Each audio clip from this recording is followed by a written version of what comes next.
আসসালামু আলাইকুম সবাইকে স্বাগতম জানাচ্ছি পড়ালেখার আজকে এই সেকেন্ড পেপার ইকোনমিক্স সেকেন্ড পেপারের কোটি টাকার সাজেশন ক্লাসে। সো যারা এসএসসি 25-এর শিক্ষার্থী আছো তোমাদের জন্য আজকের এই ক্লাসটি। সো 25-এর শিক্ষার্থীরা তোমরা এই ক্লাসে জয়েন করে ফেলো দ্রুত বন্ধুবান্ধব সবাইকে নিয়ে। এবং আমরা আজকে এই ক্লাসে যেই বিষয়টা নিয়ে কথা বলবো সেটা হচ্ছে তোমাদের আমি আজকে পড়াবো না বা বেশি কিছু দেখা দেওয়ার চেষ্টা করবো না, জাস্ট তোমাদেরকে কোয়েশ্চেন প্যাটার্নটা বলবো, কিভাবে কোশ্চেন হতে পারে সেই জিনিসটা তোমাদেরকে বুঝাই দিব এবং হচ্ছে কোন চ্যাপ্টার থেকে তোমরা কিভাবে কোশ্চেনগুলো সলভ করো। কিছু আমি এখানে কোশ্চেন দিয়েছি সেগুলো তোমরা সলভ করে যাবা অবশ্যই পরীক্ষার হলে। আশা করছি এখান থেকে হুবহু কমন না পড়লেও একদম কাছাকাছি টাইপসের তোমার কোশ্চেন তুমি পরীক্ষা হলে কমন পাবা। হ্যাঁ, একদম হুবহু কমন না আসলেও সংখ্যা হয়তো চেঞ্জ হইতে পারে, কেমন এই টাইপসের। তবে ইকোনমিক্স ফার্স্ট পেপারে যেটা আমরা সাজেশনমূলক ক্লাস নিব। হ্যাঁ আচ্ছা, আগে আমরা একটু ক্লাসটা শেয়ার করে দিই, ঠিক আছে? ক্লাসটা একটু সবাই একটু শেয়ার মেনশন করে দিই, বন্ধুবান্ধব যারা আছে তারা যেন আমাদের সাথে যুক্ত হতে পারে, ঠিক আছে? আগে একটু আমরা ক্লাসটা শেয়ার মেনশন করে দিই সবাই, আমরা একটু আগে ক্লাসটা শেয়ার মেনশন করে দিত, ঠিক আছে? ওকে, আমরা একটু ক্লাসটা শেয়ার মেনশন করে দিব, আমাদের সবাই যেন যুক্ত হতে পারে আজকের এই ক্লাসে। সো সবাইকে স্বাগত। ওকে, আশা করি তোমরা ঠিকমতো শুনতে পাচ্ছ এবং দেখতে পাচ্ছ আমাকে।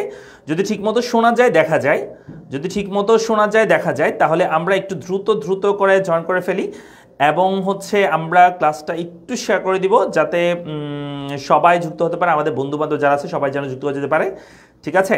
সো সবাই আমরা একটু শেয়ার করে দিচ্ছি। হ্যাঁ, একটু সবাই শেয়ার করে দিবা, তোমরা যারা যুক্ত হচ্ছে তোমরা একটু শেয়ার করে দাও যাতে সবাই যুক্ত হতে পারে আজকের এই ক্লাসে। আমি তোমাদেরকে 1 থেকে 1.5 ঘন্টা সময় নিব এই ক্লাসে, জাস্ট তোমাদেরকে দেখাই দিব যারা আগে থেকে মানে তোমার ইকোনমিক্সের প্রিপারেশন ভালো তারাও এই ক্লাস করবা, যারা আগে থেকে প্রিপারেশন তেমন একটা ভালো না বা মোটামুটি আর কি অথবা একদমই খারাপ সবাই ক্লাসটা করতে পারবা। কারণ আমি যাদের প্রিপারেশন মোটামুটি বা খারাপ তাদের জন্য কিন্তু আমি লং ক্লাসগুলো নিচ্ছি। সেখানের মধ্যে অলরেডি আমি প্রথম মানে সেকেন্ড পেপারে আমাদের যে চ্যাপ্টারের মধ্যে সেকেন্ড পেপারে অলরেডি আমি তোমাদেরকে কয়েকটা চ্যাপ্টার কিন্তু নিয়ে ফেলেছি। আমাদের প্রথম দ্বিতীয় অধ্যায়, তৃতীয় অধ্যায়, চতুর্থ অধ্যায়, হ্যাঁ, এবং সপ্তম অধ্যায়ের আমি কিছু অংশ আলোচনা করেছি। আজকে রাত 9:30 আমি বাকি সপ্তম অধ্যায় বাকি অংশটুকু আলোচনা করব, কারণ আজকে বিকেলে আমাদের ইলেকট্রিসিটির প্রবলেমের কারণে আমরা আসলে কি করতে পারি না, পুরোটা শেষ করতে পারি নাই, ঠিক আছে? সো এটা আমরা হচ্ছে কি করব, আমরা হচ্ছে মানে সপ্তম অধ্যায়ের বাকি অংশটুকু আমরা হচ্ছে রাত 9:30 আমরা বাকি অংশটুকু আলোচনা করব, ঠিক আছে? এরপরে আগামীকাল সকালে, হ্যাঁ আগামীকাল আমাদের হচ্ছে 26 তারিখ নাকি, আগামীকাল 26 তারিখ সকাল 11 AM আমাদের কিন্তু সেকেন্ড পেপারে অষ্টম এবং নবম অধ্যায়ের উপর ডিটেলস ক্লাস হবে। এরপর আগামীকাল রাতে মানে সন্ধ্যা 7:30 আগামীকাল সন্ধ্যা 7:30, ঠিক আছে? এটা হচ্ছে 7:30 PM আমরা একটা এমসিকিউর উপর ওয়ান শট ক্লাস নিব, এমসিকিউ ক্লাস হবে, এটা এমসিকিউ। হ্যাঁ, এটাও গুরুত্বপূর্ণ। আজকের ক্লাসটা যেমন সবার জন্য গুরুত্বপূর্ণ যারা ভালো প্রিপারেশন নিয়েছো, ঠিক আছে? এই চারটাগুলো আমরা অলরেডি ক্লিয়ার করেছি, কালকে আমরা এই 2টা অধ্যায় ক্লিয়ার করবো এবং সপ্তম অধ্যায় বাকি অংশটুকু আজকে আমরা পড়বো 9:30 যে ক্লাস সেই ক্লাসে।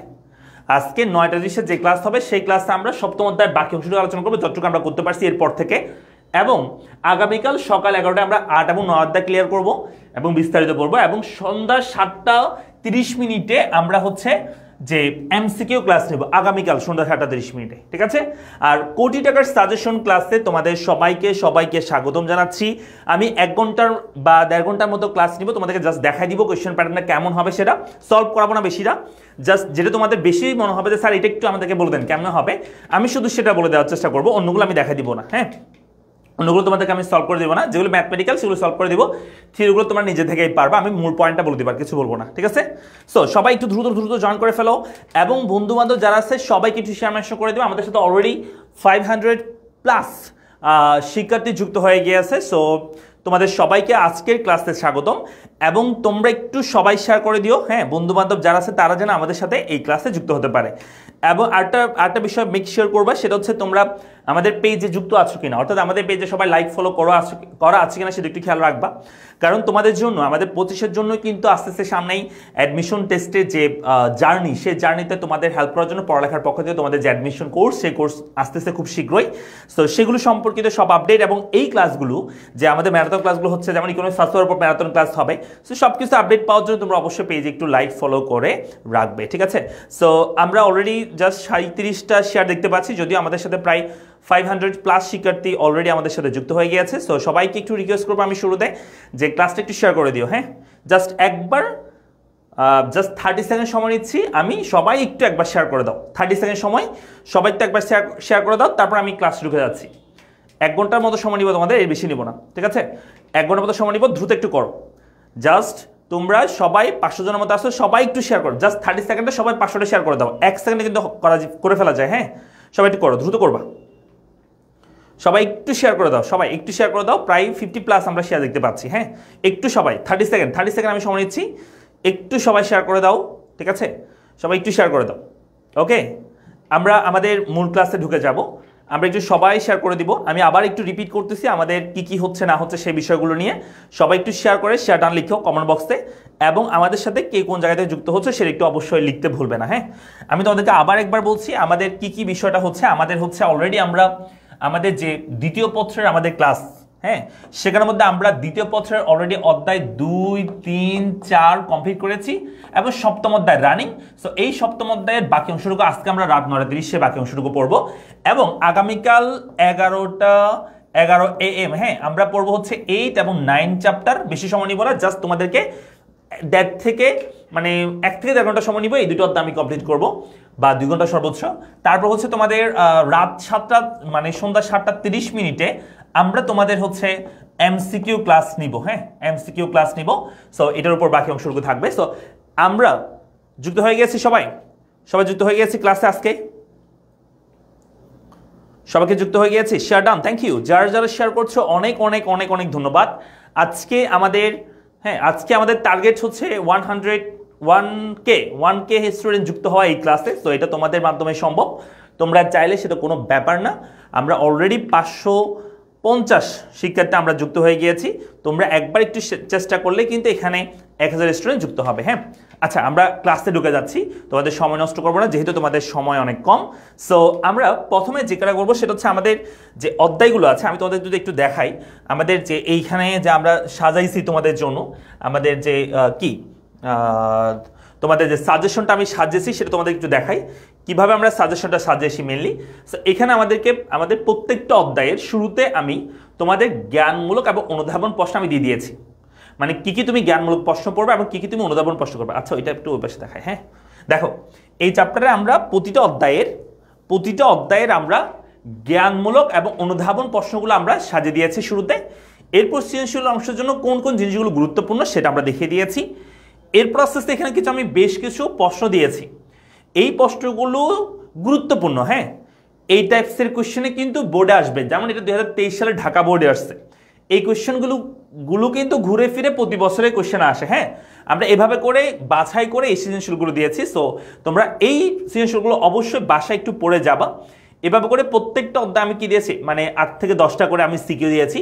প্রত্যেকটা অধ্যায় এভাবে করে আমরা সাজাইছি, হ্যাঁ? যেমন আমি যদি একটা ম্যাথমেটিক্যাল চ্যাপ্টার দেখাই, যেমন চ্যাপ্টার তুমি 4 বলতে পারো বা চ্যাপ্টার 7 বলতে পারো, হ্যাঁ? মনে করো চ্যাপ্টার 7, ঠিক আছে? সো চ্যাপ্টার 7-এর উপর আমি যদি তোমাদেরকে দেখাই, দেখো চ্যাপ্টার 7-এর উপর প্রথমে আমরা জ্ঞানমূলক অনুধাবন দিয়েছি, এরপর তোমাদের হচ্ছে সৃজনশীল প্রশ্নের জন্য কোনটা গুরুত্বপূর্ণ সেটা, তারপর আমরা এখানে কিছু কোয়েশ্চেন অ্যাড করেছি। এই কোয়েশ্চেনগুলো অবশ্যই তোমরা একবার পরীক্ষা হলে যাওয়ার আগে এই সব কোয়েশ্চন একবার অবশ্যই সলভ করে যাবা, কারণ এই প্রশ্নগুলোই ঘুরে ফিরে প্রতি বছর আসতেছে এবং সেগুলোই এই বছরও আসবে। আগামী যে পরশুদিন তোমাদের ক্লাস এক্সামটা হবে, সেই এক্সামের মধ্যে তোমরা এই জিনিসগুলোই তোমরা কিন্তু কমন পাবা। সো আমরা চলো শুরু করি, হ্যাঁ? আমরা প্রায় অ্যারাউন্ড 600 স্টুডেন্ট যুক্ত হয়েছে আমাদের সাথে। আমি সবাইকে একটু বলবো যে ক্লাসটা একটু তোমরা শেয়ার করে দিও, হ্যাঁ? যারা পরে দিয়ে যুক্ত হচ্ছে আগে। আমি একটু প্রথম থেকে তোমাদেরকে দেখায় আসবো স্লাইডগুলো, হ্যাঁ? প্রথম থেকে একটু তোমাদেরকে দেখাবো। যেমন প্রথমে আমাদের এই চ্যাপ্টারের শুরুতে হচ্ছে দ্বিতীয় অধ্যায় দিয়ে, যেটা হচ্ছে বাংলাদেশের কৃষি। সেখান থেকে তোমরা কি জ্ঞানমূলক পড়বা এগুলো আমি তোমাদেরকে দেখা দিচ্ছি না, তোমরা আশা করি পারবা, ঠিক আছে? এরপর চলে আসে আমরা দ্বিতীয় স্লাইডে, যেখানে আমরা দেখতে পাচ্ছি যে আমাদের অনুধাবন প্রশ্নগুলো দেওয়া আছে। এগুলো একটু সুন্দর করে পড়ো। এগুলো দেখা দিতে হবে তোমাদেরকে, একটু আমাকে জানাও, এগুলো কি তোমাদেরকে দেখা দিতে হবে? এই জ্ঞানমূলক অনুধাবন কি তোমাদেরকে বলে দিতে হবে, মানে কোয়েশ্চেন সলভ করে দিতে হবে, নাকি তোমরা পারবা? একটু আমাকে জানাও তো, এই জ্ঞানমূলক অনুধাবনগুলো কি তোমাদেরকে সলভ করে দিতে হবে, নাকি তোমরা পারবা, নিজেরাই পারবা? জ্ঞানমূলক অনুধাবনগুলো কি তোমরা নিজেরা সলভ করতে পারবা?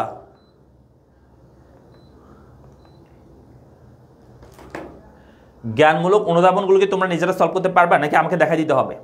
একটু বলো।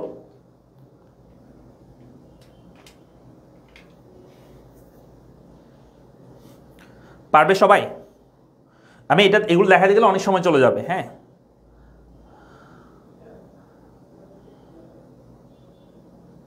ঠিক আছে। সো আমরাও তাহলে আশা করি এই জ্ঞানমূলক অনুধাবনগুলো তোমরা পারবা। এর প্রসেসে আমাদের সিকিউর জন্য কোন কোন টপিকগুলো গুরুত্বপূর্ণ, যেমন আমি যদি বলি থার্ড চ্যাপ্টারে আমাদের যেমন জীবন নির্বাহী খামার, বাণিজ্যিক খামার, এখান থেকে সিকিউ থাকে। এই চ্যাপ্টার থেকে মানে সেকেন্ড চ্যাপ্টার থেকে তোমাদের মিনিমাম 2টা সিকিউ থাকবে। ও আচ্ছা, আমি একটু লিখে দিই কোন চ্যাপ্টার থেকে কয়টা সিকিউ থাকবে, এক নজর একটু লিখে দিচ্ছি, তোমরা একটু লিখে নাও। সেটা হচ্ছে আমাদের ইকোনমিক্সের, তুমি জানো যে সেকেন্ড পেপারে আমাদের অধ্যায় আছে 6টা। যেমন আমরা যদি বলি অধ্যায়, হ্যাঁ অধ্যায় এখানে হচ্ছে সিকিউ আমরা লিখতেছি। সো কোন অধ্যায় থেকে কয়টা সিকিউ আসবে? আমাদের অধ্যায় 2 আছে, তারপর হচ্ছে অধ্যায় 2, 3, 4, ঠিক আছে, তারপর হচ্ছে 7, 8, আর হচ্ছে অধ্যায় 9, তাই না? সো আমাদের অধ্যায় 2, 3, 4, 7 এই 4টা অধ্যায় থেকে আমাদের 2টা করে সিকিউ মিনিমাম তোমরা পাবা। তাহলে কয়টা হয় স্যার? 2টা করে যদি আমরা পাই তাহলে 8টা সিকিউ হয়ে গেছে। আমাদের টোটাল সিকিউ আসে 11টা, নাকি? তারপর এখান থেকে 8 এবং 9, এখান থেকে 8 থেকে একটা সিকিউ তোমাদের আসবে অবশ্যই, এবং 9 থেকে 2টা সিকিউ আসবে। তাহলে কয়টা হয়েছে? তাহলে এখানে 3টা, তাহলে 8 আর 3 কত হয়েছে? 11টা। আই থিঙ্ক মোস্ট প্রবাবলি তোমাদের সিকিউটা এভাবে আসবে। হ্যাঁ, এই ইকোনমিক্সের সেকেন্ড পেপারে তোমাদের সিকিউটা এভাবে আসবে। সেকেন্ড চ্যাপ্টারের উপর 2টা, থার্ড, ফোর্থ, সেভেনের উপর 2টা করে, এবং হচ্ছে অষ্টম অধ্যায়ের উপর একটা, নবম অধ্যায়ের উপর 2টা। তোমরা এভাবে করে প্রিপারেশন নিবা। মানে তুমি চিন্তা করবে যে তুমি যদি কোনো একটা অধ্যায় স্কিপ করো, এখান থেকে কোনো একটা অধ্যায় তুমি যদি না পড়ে থাকো, তাহলে তুমি এভাবে চিন্তা করবে যে তুমি অন্যগুলো দিয়ে কভার করতে পারবে কিনা, 7টা তুমি লিখতে পারবে কিনা। আরেকটা বিষয় বলি, 7টা সিকিউ কম্পালসারি লিখতে হবে। যে স্টুডেন্ট 7টা সিকিউ লিখতে পারবে না, 7টা সিকিউ যারা লিখতে পারবে না তারা 100% এ প্লাস পাবে না। 7টা সিকিউ যারা লিখতে পারবে না তারা 100% এ প্লাস পাবে না। স্যার কেমনে বলতেছেন এটা? আমি বলতেছি এই জন্য, কারণ তুমি চিন্তা করে দেখো, তুমি মনে করো যে এখানে 6টা সিকিউ লিখছো, সাপোজ তুমি 6টা সিকিউ লিখছো, তো তুমি সর্বোচ্চ 6টা সিকিউ মানে হচ্ছে 60 নাম্বার। এই 60 নাম্বার মধ্যে তুমি সর্বোচ্চ একদম জান প্রাণ দিয়ে যাই করো না কেন, তুমি এখানে সর্বোচ্চ মার্কস তুলতে পারবা। 1 নাম্বার স্যার অবশ্যই কাটবে। মানে যদি স্যার বেশি কি হয় যে ভালো হয় তাহলে 1 নাম্বার কাটবে, আর যদি একটু কড়াকড়ি টিচার হয় তাহলে কিন্তু তোমার 2 নাম্বার করে কেটে রেখে দিবে, 8 নাম্বার করে তোমাকে দেবে। তাহলে 6 8 কত? 48। আমি যাও ভাবতেছি তুমি প্রথম 2টা সিকিউতে 9 দিছে তোমাকে, বাকিগুলোতে 8 দিছে, তাহলে তুমি পাইছো 50 নাম্বার। তাহলে তোমার আরো লাগে কত বলো? তোমার আরো লাগে 30 মার্কস এ প্লাস পাওয়ার জন্য।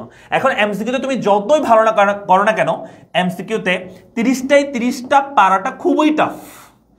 বিশেষ করে ইকোনমিক্স সেকেন্ড পেপারের ক্ষেত্রে আমি বলবো, কারণ ইকোনমিক্স সেকেন্ড পেপারে 30টা এমসিকিউ যারা পারবে তারা অনেক ট্যালেন্ট।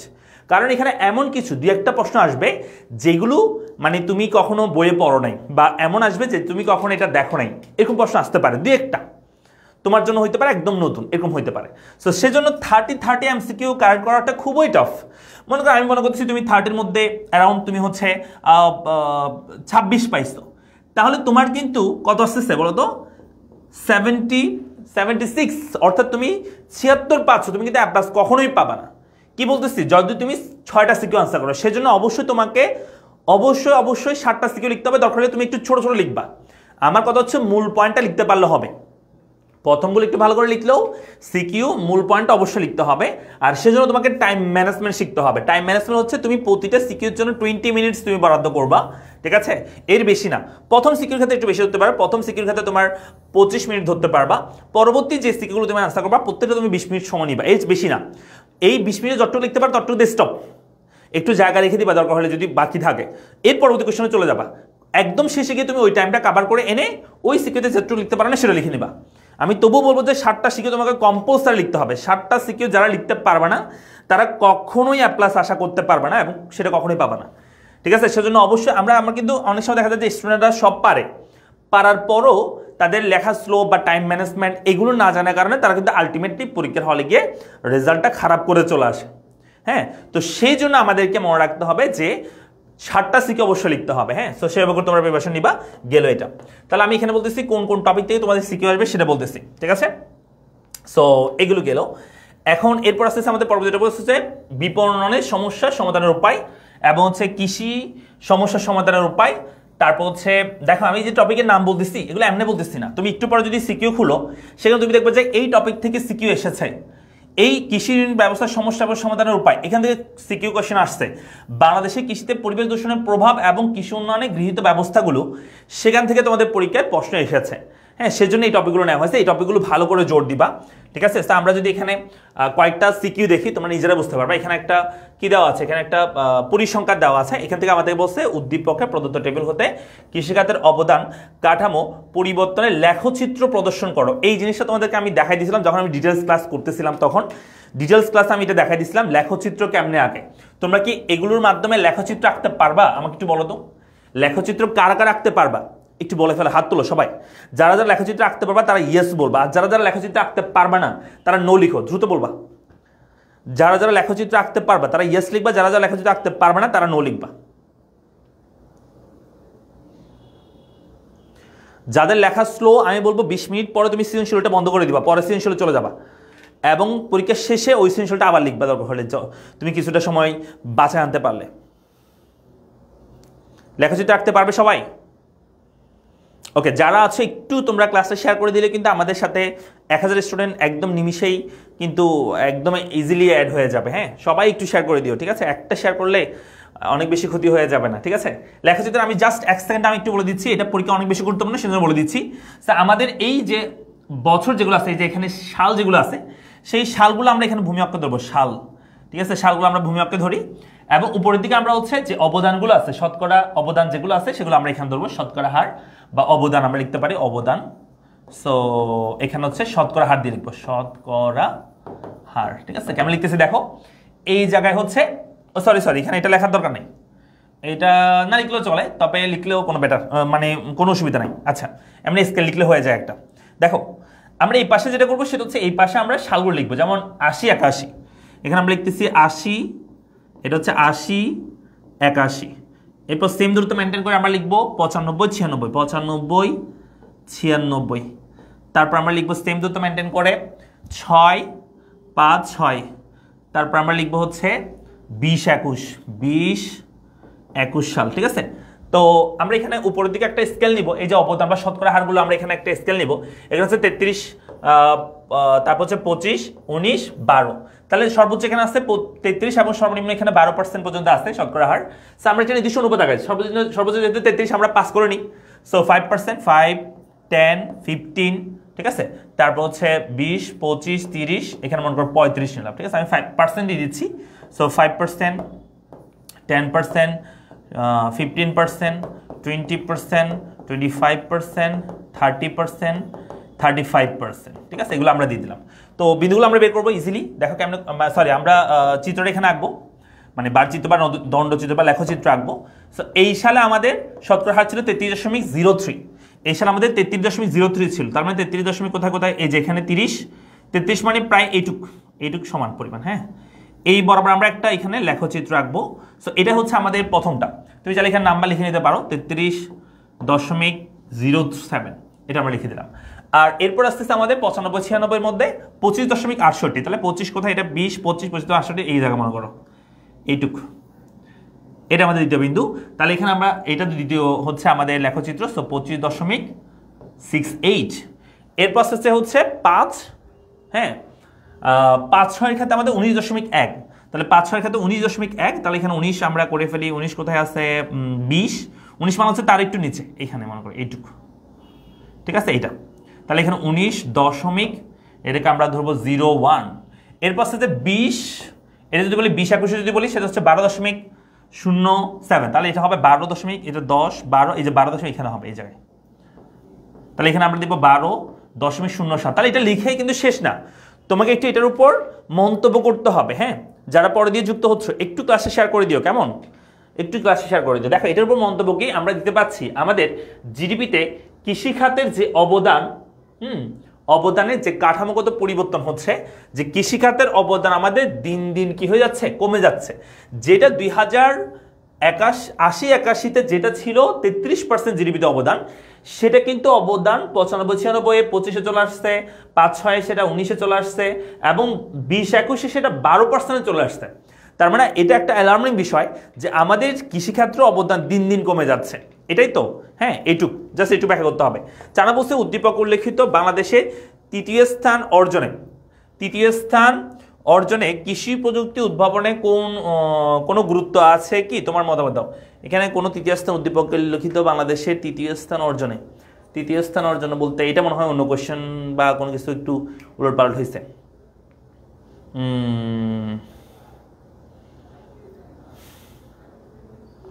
এটা বলতে পারি যে উদ্দীপক উল্লেখিত বাংলাদেশ, ও আচ্ছা, তৃতীয় স্থান বলতে বিশ্বের প্রেক্ষিতে, হ্যাঁ, আমরা কৃষিতে এটা হচ্ছে বলতে পারো তুমি হচ্ছে বাংলাদেশ যে আমাদের কি উৎপাদন করে, যে চাল উৎপাদন করে, হ্যাঁ, সো সেদিক থেকে আমরা এটা মনে হয় সেটা বুঝতে, হ্যাঁ, এখানে একটা লাইন ছিল, আচ্ছা সেটা পড়া নেই, যাই হোক। সো তৃতীয় স্থান বলতে এখানে আমরা যদি চাল উৎপাদনে বা কৃষিতে আমরা যদি তৃতীয় স্থান মানে তৃতীয় স্থান আমরা যদি যেতে চাই চাল উৎপাদনের ক্ষেত্রে, তাহলে আমাদের সেক্ষেত্রে কৃষি প্রযুক্তির উদ্ভাবনের যে গুরুত্বগুলো আমাদের ব্যাখ্যা করতে হবে। আমরা জানি কৃষি প্রযুক্তি উদ্ভাবনের ফলে আমাদের কৃষিতে কিন্তু একটা পরিবর্তন সাধন হয়ে আছে, মানে অন্যান্য বিশ্বের প্রেক্ষিতে। বাংলাদেশে যদিও সেটার প্রভাব তেমন একটা আমরা দেখি না, কারণ হচ্ছে বাংলাদেশের যে কৃষকরা তারা কিন্তু উন্নত প্রযুক্তি তেমন একটা ব্যবহার করে না, কিন্তু বাইরের দেশের কৃষকরা কিন্তু সেক্ষেত্রে অনেক বেশি অ্যাডভান্স, তারা কিন্তু খুব বেশি কি উন্নত যে প্রযুক্তিগুলো আছে সেগুলো কিন্তু তারা ব্যবহার করে থাকে, বুঝা গেছে? সেজন্য তারা সেদিক থেকে অনেক বেশি অ্যাডভান্স আর কি। ওকে,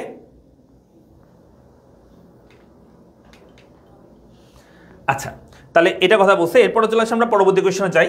পরবর্তী কোয়েশ্চন আমাদেরকে বলছে, এখানে একটা উদ্দীপক দেওয়া আছে, উদ্দীপক থেকে বলছে যে ফজলুল করিম খামারটি উৎপাদনের কৌশল এবং দক্ষতা সম্পর্কিত বৈশিষ্ট্য বর্ণনাপূর্বক এর প্রকৃতি বিশ্লেষণ করে। তার মানে ফজলুল করিম যে যে খামারটি আছে, আমরা একটু দেখি, বলছে ফজল তার অল্প জমিতে পরম যত্নে চাষ করেন, যে পরিমাণ ফসল উৎপাদন করেন তা দিয়ে কোনো মতে সে পরিবারের ভরণ পোষণ করেন। তার মানে বলো তার তার যে খামারটা সেটা কোন ধরনের খামার? ওই যে বলছি জীবন নির্বাহী খামার আর বাণিজ্যিক খামার থেকে পরীক্ষা প্রশ্ন আসবেই।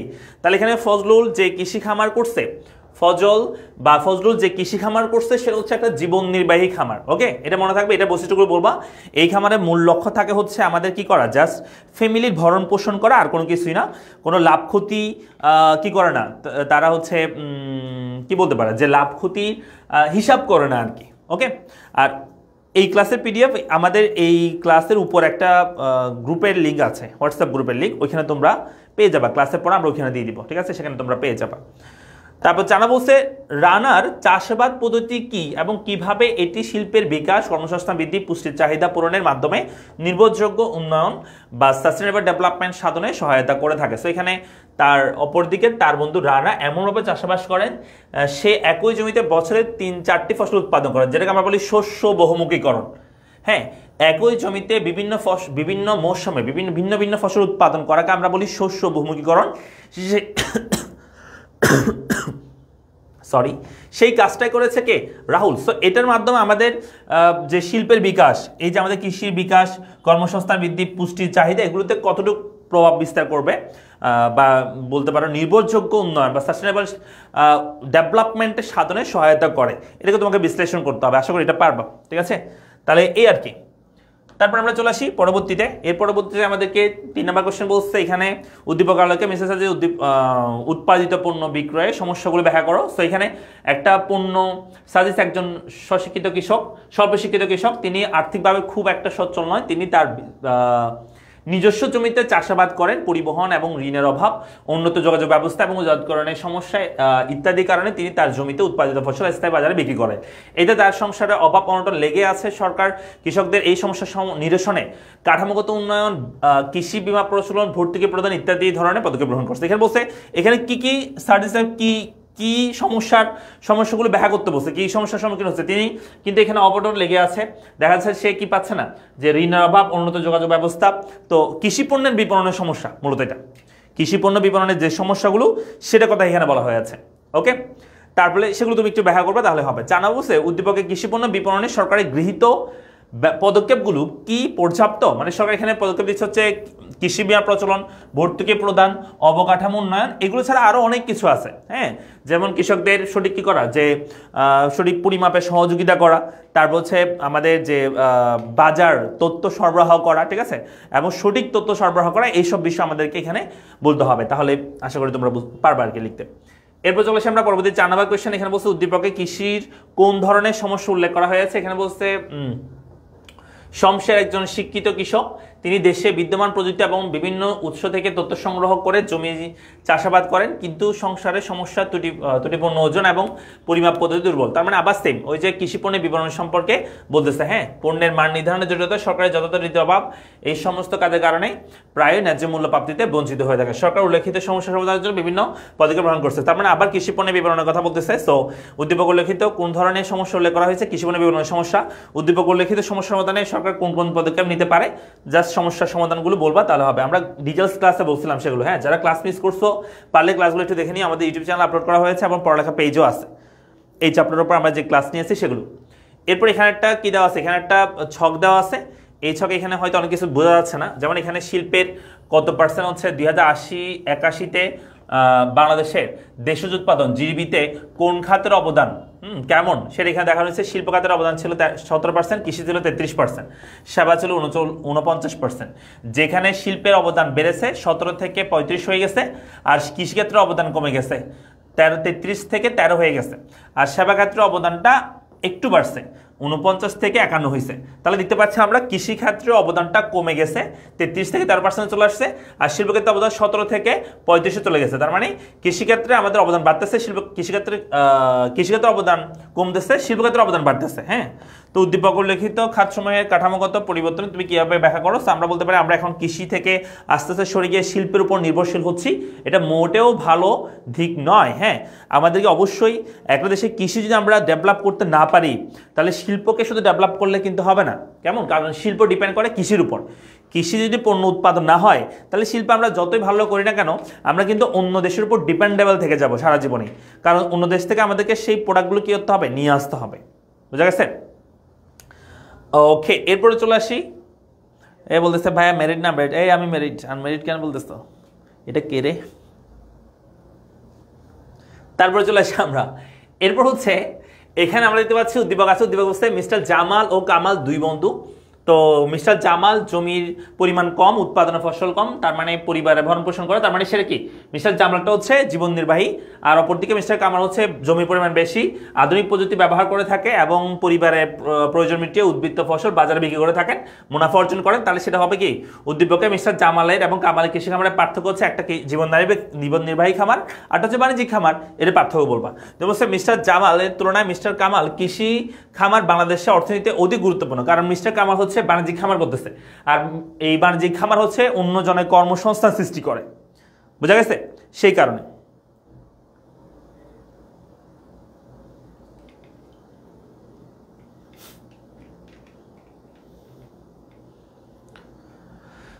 বুঝছি, পারবো। Okay fine. এরপর চলে আসি আমরা। এরপর হচ্ছে পরবর্তীতে এখানে বলছে যে তাপমাত্রা বৃদ্ধি বাংলাদেশে কৃষি উৎপাদনে কিভাবে বাধাগ্রস্ত করতেছে। দেখছো, এই যে বলছিলাম আমি যে টপিকগুলো বলতেছি সেই টপিক থেকে কিন্তু প্রশ্ন আসতেছে। 4টা টপিক বলছিলাম, সেই টপিক থেকে প্রশ্ন ঘুরে ফিরে আসতেছে। ওই টপিকগুলো ভালো করে পড়লে কিন্তু তোমার জন্য একদম সহজ হয়ে যাবে চ্যাপ্টারটা, ঠিক আছে?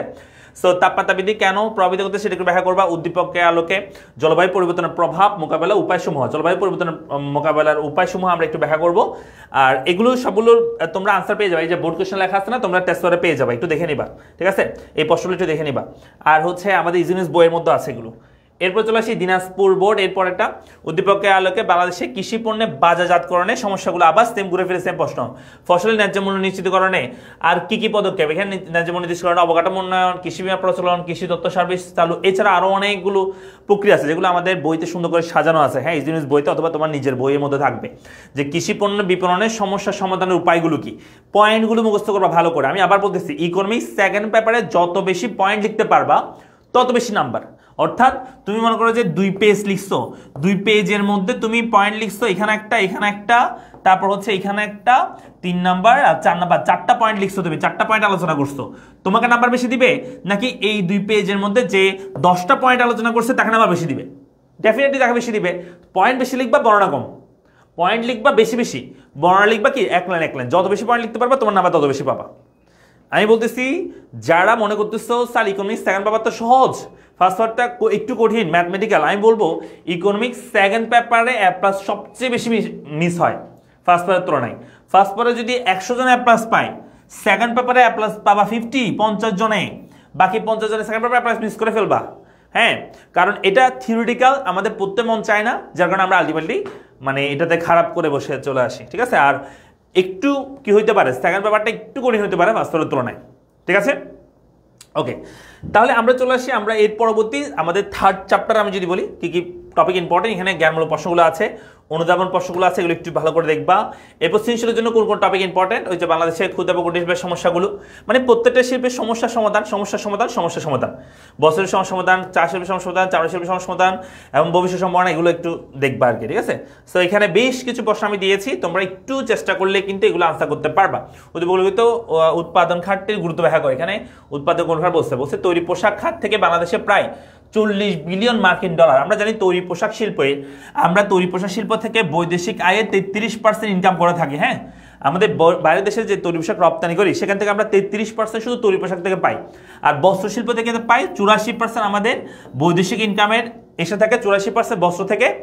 আর ওই বস্ত্রের একটা অংশ কি তৈরি পোশাক না, তো আর 1% কি জানো, অন্যান্য যে পোশাকগুলো আছে, হুঁশিয়ারি পোশাক থাকে যেমন মোজা, এই ধরনের জিনিসগুলো। আর তৈরি পোশাক মানে হচ্ছে শার্ট প্যান্ট টি শার্ট, এগুলো হচ্ছে তৈরি পোশাক। বোঝা গেছে? অর্থনীতি সেকেন্ড পেপারে অবশ্যই তোমাকে বেশি এফোর্ট দিতে হবে ফার্স্ট পেপারের তুলনায়, কারণ সেকেন্ড পেপারে এ প্লাস মিস করবা, ফার্স্ট পেপারে এ প্লাস মিস হবে না। ফার্স্ট পেপারে যারা একটু মোটামুটি পড়াশোনা করে তারা এ প্লাস পেয়ে যায়, কিন্তু সেকেন্ড পেপারে এ প্লাস সবাই পায় না। সেকেন্ড পেপারে এ প্লাস পাবে যারা এক্সট্রাঅর্ডিনারি, তারা পাবে সেকেন্ড পেপারে এ প্লাস। ঠিক আছে, তো সেজন্য তোমাকে পরিশ্রম করতে হবে। 2 নম্বর হচ্ছে উদ্দীপক আলোকে লিখিত ঘাটতি। আচ্ছা, এখানে কোন ঘাটতির গুরুত্ব বলা হয়েছে, এখানে বলছে তৈরি পোশাক আর কি। হ্যাঁ, এই শিল্পে প্রায় 35 লক্ষ শ্রমিক কর্মস্থানের সুযোগ আছে। অনেক ধরনের পশ্চাৎ সংযোগ শিল্প গড়ে উঠেছে। পশ্চাৎ সংযোগ শিল্প মানে হচ্ছে যেমন ধর বোতাম, বক্রম, সেগুলোকে বলা হয় পশ্চাৎ সংযোগ শিল্প।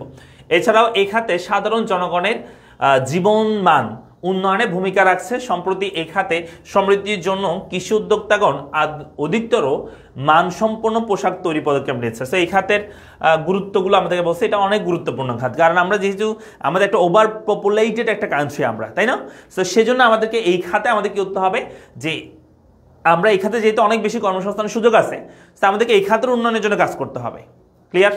সো এটা একটু বলবো। উদ্দীপক আলোকে ঘাটতি সমস্যা সমাধানে তোমার মতামত দাও। সমস্যা সমাধান তুমি করবে পারবা, আশা করি সমস্যাগুলো পারলে তুমি সমাধান নিজে করতে পারবা। তা বলছে এখানে উদ্দীপকে ক এবং খ শিল্পে দুটির মধ্যে ব্যাখ্যা লিখো। এখানে ক শিল্প বলছে মূলধনের পরিমাণ 50 কোটি টাকা, 50 কোটি অধিক, শ্রমিক হচ্ছে 300 জন অধিক, তার মানে এটা হচ্ছে বৃহৎ শিল্প। কি শিল্প? বৃহৎ শিল্প। বৃহৎ শিল্পের ক্ষেত্রে আমাদের মূলধন 50 কোটির উপরে হয় এবং শ্রম হচ্ছে 300 জনের উপরে হয়। ঠিক আছে, আর 2 নম্বর যদি বলি, 2 নম্বর হচ্ছে মূলধন হচ্ছে 75 লক্ষ থেকে 15 কোটি। তাহলে 75 লক্ষ থেকে 15 কোটি হচ্ছে আমাদের বৃহৎ শিল্প, মাঝারি শিল্প, ক্ষুদ্র শিল্প। এটা হবে আমাদের কি ক্ষুদ্র শিল্প, এটা কি হবে ক্ষুদ্র শিল্প হবে এটা। হ্যাঁ, এটা হবে ক্ষুদ্র শিল্প। আর মূলধন 10 লক্ষ টাকার নিচে এবং শ্রমিক এতজন, এটা হবে কি, এটা হবে কুটির শিল্প। এটা কি হবে কুটির শিল্প হবে, কুটির শিল্প হবে। হ্যাঁ, কুটির শিল্প। তাহলে কি দেখতে পাচ্ছ, এখানে বলছে ক এবং খ শিল্পে দুটির মধ্যে কোন ধরনের ব্যাখ্যা করো, দুটো বলবা, এই যে বৃহৎ শিল্প ক্ষুদ্র শিল্প সম্পর্কে ব্যাখ্যা করবা। তারপর 2 নম্বর হচ্ছে ক এবং গ শিল্পের, খ এবং গ শিল্পে বাংলাদেশের অর্থনীতিতে কোনো ভূমিকা পালন করে কি, মানে এই দুইটা ক্ষুদ্র এবং কুটির শিল্পের ভূমিকা পালন করে কি। ডেফিনেটলি বাংলাদেশে এখন বেশিরভাগ শিল্প হচ্ছে ক্ষুদ্র এবং কুটির শিল্প, এটার গুরুত্ব অনেক বেশি, অনেক বেশি। ক্লিয়ার? সো এইটুকু বললে হয়ে যাবে। এরপর চলে আসে আমরা পরবর্তীতে, এখানে আরেকটা প্রশ্ন দিচ্ছে উদ্দীপকে নাজমা বেগম। আমাদের কি সময় বেশি চলে যাচ্ছে, আমরা কি একটা দ্রুত আগাবো? তোমরা একটু বলো তো।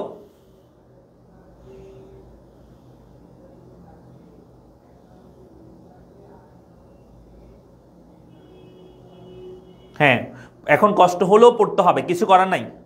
আমি কি একটু দ্রুত আগাবো? এগুলো পারবা না তোমরা করতে? ম্যাথগুলো দেখা দিব নাকি, কি বলো?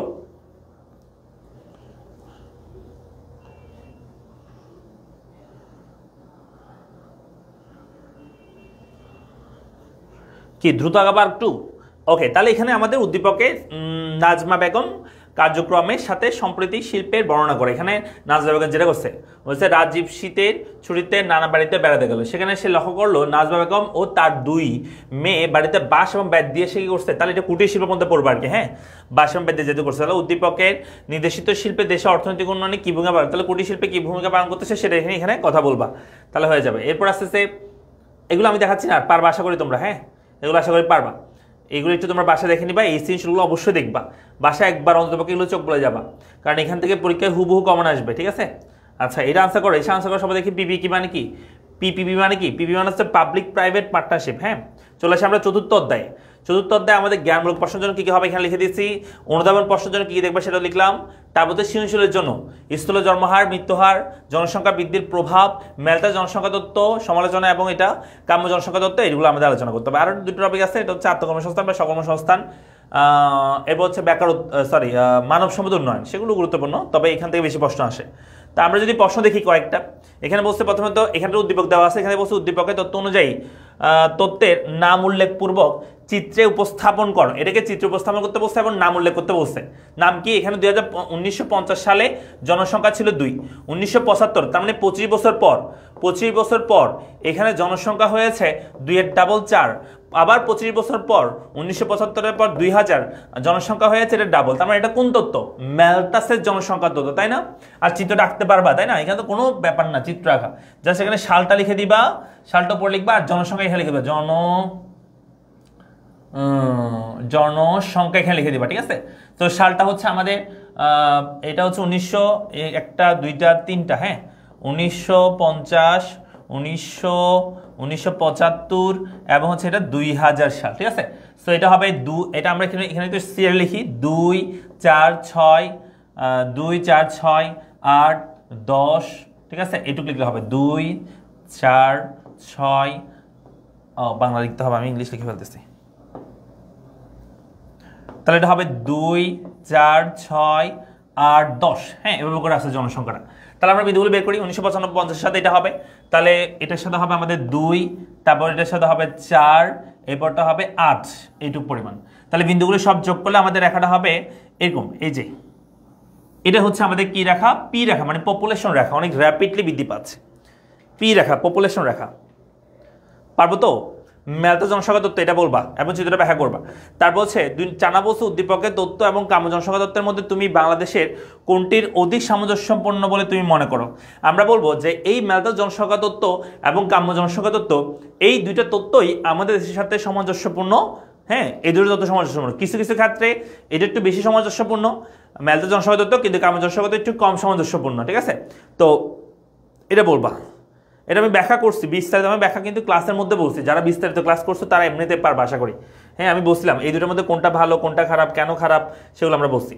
এরপর আসতেছি আমরা পরবর্তী কোয়েশ্চেন। এখানে একটা আমরা কি দেখতে পাচ্ছি, আমরা একটা সূচি দিতে পাচ্ছি, এর মধ্যে বলছে ক একটি উন্নয়নশীল দেশ, ক দেশে আয়তন হচ্ছে 1 লক্ষ এত, জনসংখ্যা কাঠামো হচ্ছে 2015 সালের মধ্যবর্তী সময় জনসংখ্যা ছিল এত, 15 সালে জীবিত জনসংখ্যা, মৃতের জনসংখ্যা এত ছিল। অবশ্য উদ্দীপক আলোকে স্থূল জন্মহার, স্থূল মৃত্যুহার নির্ণয় করো। স্থূল জন্মহার বের করতে হলে কি হবে? আমরা যেটাকে সিভিআর বলি, crude birth rate summation B divide by summation P into 1000 গুণ করতে হয়, তাই না? তাহলে এখানে আমাদের জন্মহার হচ্ছে জীবিত সংখ্যাকে, এই যে জীবিত সংখ্যা সেটাকে ভাগ করতে হবে কত দিয়ে? 50 লক্ষে ভাগ করতে হবে এই দেশের জনসংখ্যা দিয়ে। জনসংখ্যা হচ্ছে 2015 সালের মধ্যবর্তী সময় জনসংখ্যা এখানে লেখা আছে, এই যে 15 কোটি, তাহলে 15 কোটি দিয়ে আমরা ভাগ করে দেব, 15 কোটি আমরা ভাগ করে দেব, তাহলে আনসারটা বের হয়ে যাবে। আবার সিডিআর যদি বের করতে চাই, মানে ক্রুড ডেথ রেট, স্থূল মৃত্যুহার যদি বের করতে চাই, তাহলে হবে summation D divide by summation P into 1000 হবে। হ্যাঁ, তাহলে আমাদের আনসার কি হবে? সামেশন ডি মানে হচ্ছে এটা, সামেশন ডি মানে হচ্ছে 20 লক্ষ, ওকে, এবং এটাকে আমরা ভাগ করব হচ্ছে এটা 15 লক্ষ দিয়ে ভাগ করব, 1000 দিয়ে গুণ করে দিব, ঠিক আছে। তাহলে আমাদের আনসার বের হয়ে যাবে, ওকে, 1000 দিয়ে গুণ করে দিব, তাহলে আমাদের আনসার বের হয়ে যাবে, ঠিক আছে। কেমন আছে? স্থূল জন্মহার, স্থূল মৃত্যুহার, এই দুটি আমরা এইভাবে করে বের করব।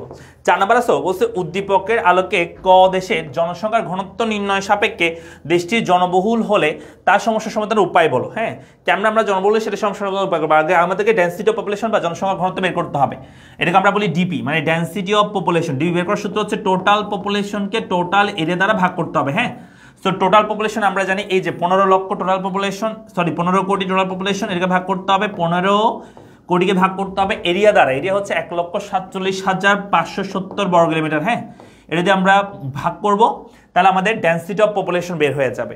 অ্যান্ড ডেন্সিটি অফ পপুলেশন বের হয়ে গেলে বা জনসংখ্যা ঘনত্ব বের হয়ে গেলে এটা ওভার পপুলেটেড কিনা সেটা বলবো। অবশ্যই ওভার পপুলেটেড হবে, এটাকে এটা দিয়ে ভাগ করলে অ্যারাউন্ড 1000 কত আসতে পারে, ঠিক আছে।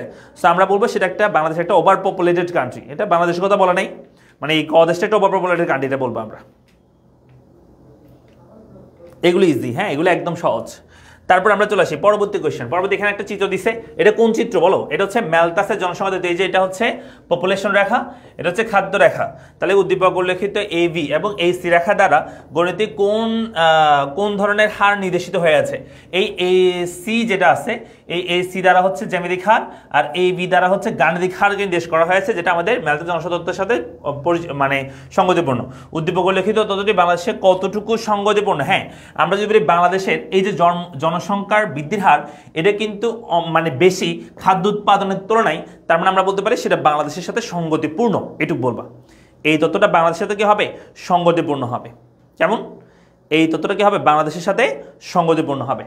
এরপর চলে আসি পরবর্তী। এরপর এখানে একটা চিত্র দেওয়া আছে, এই চিত্রের মধ্যে বলছে উদ্দীপকে প্রদত্ত চিত্র হতে এ বিন্দুতে অসামঞ্জস্যের পরিমাণ নির্ণয় করো। এই যে এ বিন্দুতে অসামঞ্জস্য বের করতে হবে, আর এটা বের করার জন্য আমাদেরকে এর ভিত্তিতে নিম্ন জনসংখ্যা বা আন্ডার পপুলেটেড চিহ্নিত করো। মানে এখানে কি বলতে যে আমাকে এই বিন্দুতে কিন্তু অসামঞ্জস্যের পরিমাণ বের করতে বলছো। আচ্ছা, এ ও সি হবে, এখানে মনে হয় দুইটা হবে, ভুলে মনে হয় এই পড়ছে শুধু। এ ও সি বিন্দুতে অসামঞ্জস্য বের করবো আমরা, এ এবং সি বিন্দু। তাহলে এ এবং সি বিন্দু যদি বের করতে চাই, তাহলে কোনটা আমাদের নিম্ন জনসংখ্যা হবে? আমরা এমনি দেখে বুঝতে পারি যেখানে আমাদের মাথা পিছু আয়টা কম, এরপরে মানে 12 অবস্থা মাথা পিছু আয় কম, 12 থেকে 13 হয়েছে মাথা পিছু আয় বাড়ছে, 13 থেকে 14 হয়েছে মাথা পিছু আবার কমে গেছে, তাহলে এটা হচ্ছে ওভার পপুলেটেড, এটা হচ্ছে কম জনসংখ্যা, এটা নিম্ন জনসংখ্যা, এটা কি অধিক জনসংখ্যা।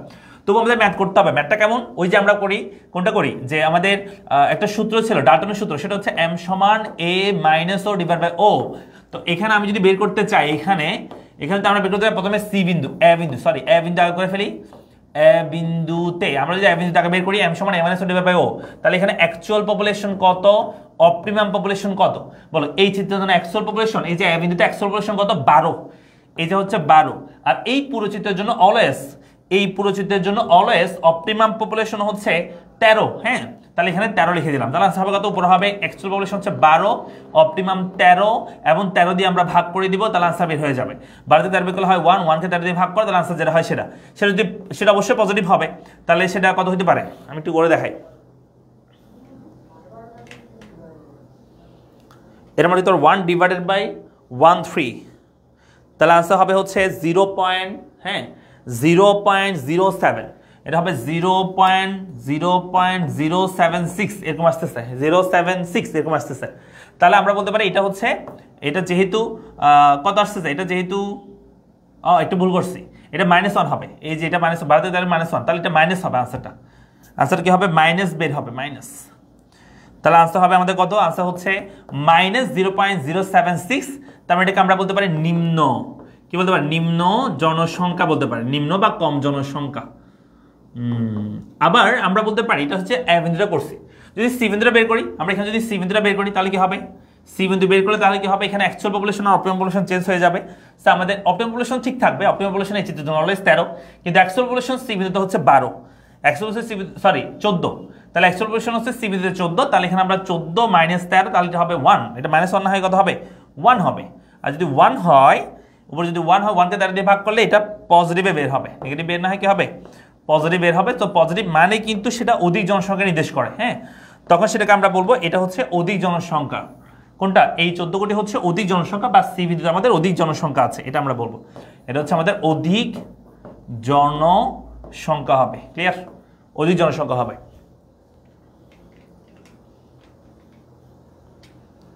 বুঝছি পারবো। আচ্ছা, এরপর চলে আসে 4 নাম্বারটা, বলছে রতনের মতো কর্মসংস্থানের জন্য তোমার করণীয় কি, আলোচনা করো। এখানে বলছে রতন শিক্ষক উপরের ছবির মাধ্যমে ক্লাসে একটি জনসংখ্যা তত্ত্ব ব্যাখ্যা করেন। সে বুঝতে পারেন যে তার দেশে অতি জনবহুল, তাই সে চাকরি চিন্তা না করে পড়াশোনার পাশাপাশি বিভিন্ন প্রশিক্ষণে হাঁস মুরগি এবং খামার মাছের খামার একটি নার্সারি গড়ে তোলেন, এর মাধ্যমে সে আরও 5 জন কর্মসংস্থান করছে। তাহলে এটা হচ্ছে আত্মকর্মসংস্থান, সে নিজে করছে। এটা আমাদের জন্য এই কর্মসংস্থান বা আত্মকর্মসংস্থানে বসে রতনের মতো আত্মকর্মসংস্থানের জন্য তোমার করণীয় কি? আমার করণীয় হচ্ছে আমাকেও সেমভাবে কী হতে হবে, দূরদৃষ্টি হইতে হবে, ঠিক আছে? তারপর হচ্ছে আত্মনির্ভর হইতে হবে, বা কী হইতে হবে যে প্রয়োজনে সঠিক সিদ্ধান্ত বা সঠিক সাহায্য খুঁজে নিতে হবে। কেমন মানে যেটাকে আমরা আত্মকর্মসংস্থানের যে গুণাবলী আছে সেগুলো যদি ব্যাখ্যা করতে পারো তাহলে হয়ে যাবে। ওকে, এর প্রসেসে আমাদের একটা আবার সেম মাথা পিছু আয় দেওয়া আছে এখানে এত এত এত, মানে এই অবস্থায় এটা অবস্থায় এত, এটা অবস্থায় এত, আবার এটা অবস্থায় আবার সেম কমে গেছে। হ্যাঁ, তার বস্তু উদ্দীপকের তথ্য আলোকে রেখাটি রেখাচিত্রের মাধ্যমে ব্যাখ্যা করো। তাহলে এখানে একটা চিত্র আঁকতে হবে, একদম সিম্পল চিত্র। এখানে আমাদের জনসংখ্যা হবে, জনসংখ্যা, তারপর উপর হবে আমাদের মাথা পিছু আয়। তাহলে এখানে জনসংখ্যা হচ্ছে 6, 12, 18, তাহলে 6 করে দিলে 6, 12 এবং হচ্ছে 18, তার মানে 6 করে পার্থক্য 6, 12, 18 ধরছি, 6 করে পার্থক্য ধরছি। আর এখানে হচ্ছে একটা তুমি আন্দাজি ধরলে হবে, এটা মনে করো যে 200 এটা ধরছো, আর একটা মনে করো যে একটু উপরে করে ধরছো 42, হ্যাঁ এটা ধরছো। তাহলে এখানে আমরা প্রথমটা হচ্ছে 6-এর সাথে এটা হবে, 6-এর সাথে এটা, তারপর 12-এর সাথে হচ্ছে এটা, হ্যাঁ 6-এর সাথে এটা, 12-এর সাথে এটা, তারপর হচ্ছে 18-এর সাথে আবার কি 2800। তাহলে আমরা যদি এখন সবগুলো যোগ করে দিই তাহলে যে রেখাটা পাবো সেটা হচ্ছে আমাদের কাম্য জনসংখ্যা তত্ত্বের যে চিত্র সেই চিত্রকে নির্দেশ করতেছে, তাই না? এটা হচ্ছে কাম্য জনসংখ্যা চিত্রকে আমাদের নির্দেশ করতেছে।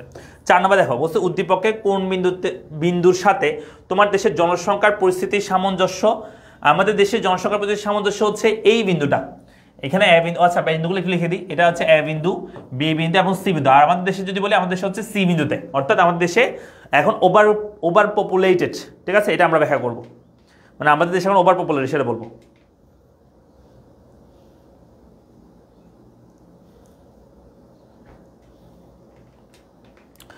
সাতটা সৃজনশীল লেখার ট্রিক্স বলে দেন। ওই যে বললাম 20 মিনিটে একটা সিকিউ লিখতে হবে। প্রথমটা হচ্ছে 25 মিনিট, পরবর্তীগুলো সব 20 মিনিটে লিখতে হবে। এটা তুমি এরকম ঘড়ির সামনে রাখবা, লেখার সময় অলওয়েজ প্রতি 1 মিনিট অন্তর তোমার ঘড়ির দিকে তোমার চোখ যাইতে হবে। তুমি লিখতে থাকলে হবে না, মানে কতগুলো আছে গাধার মতো লিখতে থাকে, এই যে টাইম চলে গেছে সেটাও খেয়াল করো না। ওর যে টাইম চলে যাচ্ছে, ও যে পুরো লিখতে পারবো না সাতটা, সেটাই প্রথম থেকে খেয়াল করো না। একদম পরীক্ষার প্রথম মিনিট থেকে লাস্ট মিনিট পর্যন্ত প্রতি মিনিটে তুমি ঘড়ি এভাবে করে ঘড়ির সামনে রাখবা, হ্যাঁ, এবং এভাবে করে চোখ, মানে লিখতেছো লোয়ার লেখার সময় ঘড়ির চোখ ওইদিকে কাটার দিকে চলে যেতে হবে, যে তোমার আর কতক্ষণ সময় আছে, প্রতি মিনিটে ঘড়ির দিকে তাকাবা। একটা সিকের জন্য 20 মিনিট সময়, এর উপর তুমি কোনোভাবে নিতে পারবে না।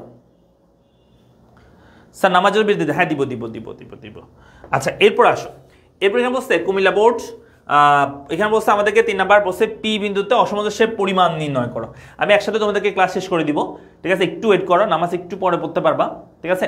সো আমরা একটু কি করি যে এটা একটু শেষ করে দিই, হ্যাঁ, বেশি করে সময় নেব না আমি তোমাদের। তাহলে পি বিন্দুতে অসামঞ্জস্যের পরিমাণ অলরেডি বের করছি আমি। পি বিন্দুতে কেমন বের করতে হবে? পি বিন্দুতে আমাদের অ্যাকচুয়াল পপুলেশন হচ্ছে 6, আর এই চিত্রের জন্য অলওয়েজ কি অপটিমাম হচ্ছে 8, যেখানে মাথা পেঁচা সবচেয়ে বেশি সেটা হচ্ছে অপটিমাম পপুলেশন, হ্যাঁ।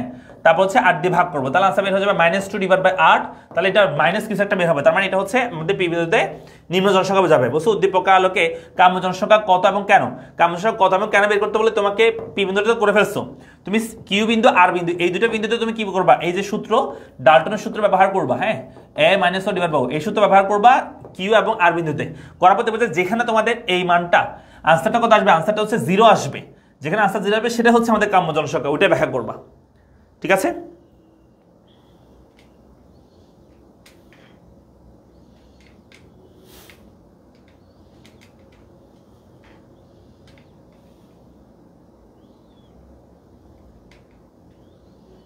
ওকে, তারপর আমরা গেলাম, এটা শেষ, আর দেখাচ্ছি না, হ্যাঁ, এগুলো তোমরা আশা করি পারবা।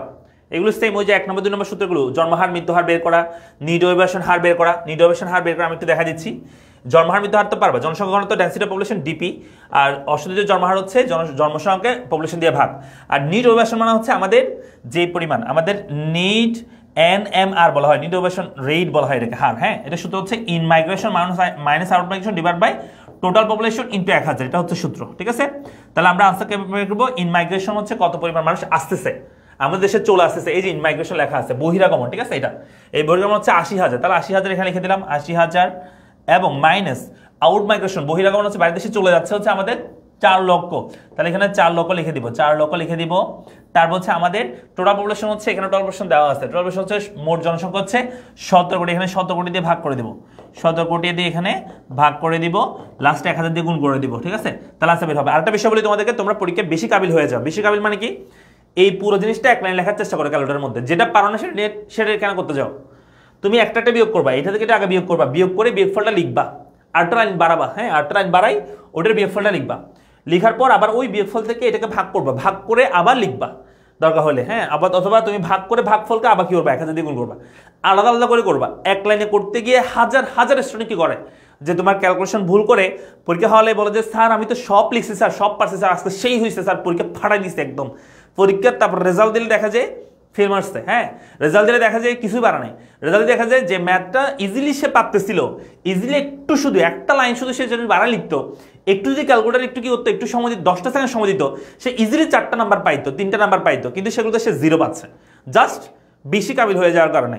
মানে একটু সে কি করতে পারে না, সময় নষ্ট করতে পারতেছে না, একটু সে 2বার করে লিখতে পারতেছে না, সে কারণে তোমরা পরীক্ষা হলে গিয়ে খারাপ করেছো। কিন্তু সব পারে, হ্যাঁ সব পারে, কিন্তু পরীক্ষা হলে গিয়ে নাম্বার পায় না। এই তারপর চলে আসি আমরা, এরপর এখানে বলছে আমাদেরকে যে উদ্দীপক দিচ্ছে কোন ধরনের কার্যক্রম করছে, এক আত্মকর্মসংস্থান হবে, স্বাবলম্বী হচ্ছে বিগত কয়েক বছর ধরে দারুল 1 বিঘা জমিতে মাছ করে আসছে স্বাবলম্বী, সরকারের দারুর মতো উদ্যোগ। তাহলে এখানে বলছে সে কোন ধরনের কার্যক্রমে, সেটা হচ্ছে যেটাকে আমরা বলি স্বনির্ভর, হ্যাঁ বা আত্মকর্মসংস্থান গড়ে তোলা আছে, সরকারের ভূমিকা দারুণ, এগুলো একটু পড়বো আর কি, পারবো আশা করি। হ্যাঁ চলে আসে আমরা সপ্তম অধ্যায়টা একটু কথা বলি। এখানে মুদ্রাস্ফীতি নিয়ে, মুদ্রাস্ফীতির চ্যাপ্টারটা আর কি, সেটা আমরা যদিও বিস্তারিত পড়াতে পারি না, আজকে রাত 9:30 আমি আরেকটা ক্লাস নিব, সেই 9:30 ক্লাসে তোমাদেরকে আমি বিস্তারিত এই চ্যাপ্টার তোমাদেরকে আমি বিস্তারিত পড়াবো, ঠিক আছে? এই চ্যাপ্টারের ক্লাস তোমরা বিস্তারিত সেখানে পাবা 9:30 ক্লাসে। সো আমি এমনি তবু কিছু দেখা দিচ্ছি এখানে, এখানে জ্ঞান প্রবণতামূলক প্রশ্ন দেখবা। তারপর হচ্ছে এখানে এই যে চিত্র, এই চিত্র থেকে আমাদের পরীক্ষা প্রশ্ন আছে, উদ্দীপককে কোন ধরনের মুদ্রাস্ফীতি দেখানো হয়েছে, এটাকে বলা হয় চাহিদা বৃদ্ধিজনিত মুদ্রাস্ফীতি, চাহিদা বৃদ্ধিজনিত হ্যাঁ মুদ্রাস্ফীতি বলা হয় এটাকে, মুদ্রাস্ফীতি বলা হয় এটাকে, হ্যাঁ চাহিদা বৃদ্ধিজনিত মুদ্রাস্ফীতি বলা হয়, ঠিক আছে? তো এটা ব্যাখ্যা আমি 9:30 ক্লাসে বিস্তারিত বলবো, এটা পড়ানো শুরু করছিলাম তখনই শেষ হয়ে গেছে, মানে চলে গেছিল। 4 বছর উদ্দীপক উল্লেখিত মুদ্রাস্ফীতি নির্ণয়ে ব্যাংক হার বৃদ্ধি করলে কোনো ধরনের ফলাফল পাওয়া যাবে কি, ব্যাংক হার বৃদ্ধি করলে এটার উপর কোনো ফলাফল পাওয়া যাবে কিনা। এই চাহিদা বৃদ্ধিজনিত মুদ্রাস্ফীতি, মানুষের চাহিদা যখন বৃদ্ধি পায়, যোগান স্থির রেখে যখন চাহিদা মানুষের বাড়ে, তখন এই ধরনের মুদ্রাস্ফীতি হয়। তা আমি যদি ব্যাংক হার বৃদ্ধি করি, শোনো, ব্যাংক হার বৃদ্ধি করলে, কেন্দ্রীয় ব্যাংক যদি ব্যাংক হার বৃদ্ধি করে, তাহলে বাণিজ্যিক ব্যাংকের সুদের হারও বাড়ে, আর বাণিজ্যিক ব্যাংকের সুদের হার বাড়লে মানুষ কম পরিমাণে ঋণ নেবে আগের তুলনায়, যেহেতু ব্যাংক বেশি সুদ নিচ্ছে, মানুষ কম ঋণ নেবে, আর মানুষ কম ঋণ নিলে বাজার অর্থের ফ্লো কমে যাবে, আর বাজার অর্থের ফ্লো কমে গেলে মানুষের চাহিদা কমে যাবে, তার মানে চাহিদা কমে যাবে, আর চাহিদা কমে গেলে তখন মুদ্রা সংকোচন দেখা দিবে, যেটা মুদ্রাস্ফীতি হচ্ছিল সেটা কমে যাবে, তাহলে এটা অবশ্যই কি ফলাফল পাওয়া যাবে। যদি চাহিদা কমাতে চাই আমরা ব্যাংক হার বৃদ্ধি করতে পারি, ব্যাংক হার বৃদ্ধি পেলে বাজারের সুদের হার কি হয়ে যাবে, যে ব্যাংক সুদের হার কমে যাবে, বেড়ে যাবে, ব্যাংক সুদের হার বাড়লে মানুষ কম পরিমাণে ঋণ নেবে, আর মানুষ কম ঋণ নিলে তাহলে মানুষের চাহিদা কম হবে, মানুষের টাকা পয়সা কম থাকলে হাতে চাহিদা কম হয়, আর চাহিদা কম হলে এই যে চাহিদা কমে যাবে, তখন আমাদের মুদ্রা সংকোচন দেখা দিবে। ক্লিয়ার? ওকে, এরপর আস্তে আস্তে আমাদের এখানে একটা উদ্দীপক দিচ্ছে, আচ্ছা এখানে প্রশ্নটা পড়ি না মনে হয়, আচ্ছা পড়ছি। এরপর আস্তে আস্তে 4 নাম্বার, এখানে দেখো বলছে এক্স এবং ওয়াই দেশের মুদ্রাস্ফীতির প্রভাব তুলনা করো। এখানে বলছে এক্স এ দেশের সরকার মেগা প্রকল্প এবং সরকারি ব্যয় বৃদ্ধি ইত্যাদির মাধ্যমে জাতীয় মাথাপিছু আয় বৃদ্ধি ঘটায়। তার মানে এই যে সরকার যে বেশি বেশি কি করে, মেগা প্রকল্প নেয়, সরকার বেশি বেশি ব্যয় করে, এগুলো কিন্তু ভালো না। হ্যাঁ ভালো না বলতে অতিরিক্ত করাটা ভালো না আর কি, কারণ এটার ফলে দেখা যায় যে তোমার মুদ্রাস্ফীতি হবে, দেশে জিনিসপত্রের দাম বাড়বে, কারণ এই যে প্রকল্পগুলো নিচ্ছে, এই প্রকল্পগুলোর টাকাগুলো আলটিমেটলি মানুষের হাতেই কিন্তু আসে, তাই না? এটা তারপর ফলস্বরূপ সামগ্রিক চাহিদা বৃদ্ধি পায় এবং মুদ্রাস্ফীতি ঘটে। মিস্টার ওয়াই এর দেশে প্রাকৃতিক দুর্যোগ, মহামারী, উপকরণ সংকট ইত্যাদি কারণে সামগ্রিক যোগান হ্রাস পায় এবং মুদ্রাস্ফীতি ঘটে। এখানে 2 ধরনের মুদ্রাস্ফীতির কথা বলছে, উপরে যেটা সেটা হচ্ছে চাহিদা বৃদ্ধিজনিত মুদ্রাস্ফীতি, এটা একটু আগে আমি তোমাদেরকে দেখাইছি, যেখানে এএসএসসি থেকে আমাদের এইডি অ্যাগ্রিগেট ডিমান্ডটা বেড়ে যায়, হ্যাঁ চাহিদা যখন বাড়ে, চাহিদা কখন বাড়ে, যখন সরকার বেশি বেশি ব্যয় করে, তখন সেই টাকাটা মানুষের হাতে আসে এবং তখনই মানুষের চাহিদা বাড়ে, এটা হচ্ছে চাহিদা বৃদ্ধিজনিত মুদ্রাস্ফীতি। এটা হচ্ছে প্রথম চিত্রটা দেখাইছে। আর দ্বিতীয় যেটা হয়েছে সেটা হচ্ছে ব্যয় বৃদ্ধিজনিত মুদ্রাস্ফীতি। আর ব্যয় বৃদ্ধি পেলে আমাদের এটা যদি হয় এডি, হ্যাঁ এটা যদি হয় এডি রেখা, মানে অ্যাগ্রিগেট ডিমান্ড রেখা, এডি 0, এটা হচ্ছে এএস, অ্যাগ্রিগেট সাপ্লাই রেখা AS, এটা মনে করো 0, এটা হচ্ছে আমাদের ভারসাম্য বিন্দু, এটা হচ্ছে আমাদের ভারসাম্য অবস্থায় দাম স্তর যেটা আছে সেটা। সো এখন যদি মানে এই যে যেমন ধরো দুর্যোগ হয়েছে, মহামারী হয়েছে, উপকরণ সংকট হয়েছে, তখন যোগান কমে যাবে। এখন তোমরা প্রশ্ন স্যার এখানে যোগান লম্বকের সমান্তরাল, এখানে কেন বাম থেকে ঊর্ধ্বগামী? সেই প্রশ্নের জবাব তোমরা 9:30 ক্লাসে পাবা। 9:30 আমি ক্লাস শুরু করবো, সেটাতে পাবা। যোগান কেন এখানে লম্বকের সমান্তরাল, এখানে কেন ঊর্ধ্বগামী? হ্যাঁ, তো যোগান যদি কমে যায়, যোগানটা এখান থেকে বাম দিকে শিফট করে। যোগান কমলে ইকোনমিক্সে হ্রাস মানে বাম দিকে শিফট। হ্যাঁ, তাহলে এখানে AS রেখাটা যখন এদিকে শিফট করবে, আমাদের আগের চাহিদার সাথে আমাদের দেখা যাবে আমাদের কি জিনিসপত্রের দাম বাড়তেছে। হ্যাঁ, জিনিসপত্রের দাম কি হয়ে যাবে, এখান থেকে এখানে চলে আসবে যোগান কমে যাওয়ার কারণে। এটাকে আমরা বলি ব্যয় বৃদ্ধি জনিত বা বাধাজনিত মুদ্রাস্ফীতি বলে থাকে। ঠিক আছে, জানা বলছে উদ্দীপকের নিয়ন্ত্রিত সরকারি পদক্ষেপ কোন দেশে বেশি কার্যকর এবং কেন? মানে এখানে যে সরকার নিয়ন্ত্রণে যে সরকারি পদক্ষেপগুলো নিছে সেগুলো কোন দেশে বেশি কার্যকর এবং কেন বুঝতে। এখানে মুদ্রাস্ফীতির কথা দেখা বলছে উদ্দীপকের নিয়ন্ত্রণে সরকারি পদক্ষেপ কোন দেশে বেশি কার্যকর। সরকারি পদক্ষেপ বলতে যেখানে সরকার কি পদক্ষেপ নেবে, যেমন ধরো আমরা সরাসরি অর্থ মন্ত্রণালয় কর্তৃক যে পদক্ষেপগুলো নেওয়া হয় সেটা কোন দেশে বেশি কার্যকর, সেটা হচ্ছে এখানে তো সরকার তেমন একটা কি করতে পারবে না, এই দুর্যোগগুলো ক্ষেত্রে তেমন একটা সরকার বেশি প্রভাব ফেলতে পারে না। কিন্তু প্রথমটা ক্ষেত্রে এই চাহিদার মুদ্রাস্ফীতি সরকার অনেকটা কন্ট্রোল করতে পারে, কিন্তু এটা বেশি কন্ট্রোল করতে পারে না, বা এটা ক্ষেত্রে অনেক সময় বাধার সৃষ্টি হয় বা এটা বাধাপ্রাপ্ত হয়ে মুদ্রাস্ফীতি হয়, সেজন্য এটা তেমন বেশি কন্ট্রোল করা যায় না, এরকম বলতে পারো। ঠিক আছে, আর হচ্ছে কোন দেশের ক্ষেত্রে, তাহলে আমরা বলতে পারি যেগুলো হচ্ছে আমাদের কি মিশ্র অর্থনৈতিক ব্যবস্থা বা ধনতান্ত্রিক অর্থ ব্যবস্থা, সেই দেশগুলোর ক্ষেত্রে এগুলো প্রযোজ্য আর কি। সরি, ধনতান্ত্রিক বলতেছি, মিশ্র আর হচ্ছে সমাজতান্ত্রিকের ক্ষেত্রে। এরপর চলে আসে আমরা পরবর্তী কোয়েশ্চেন।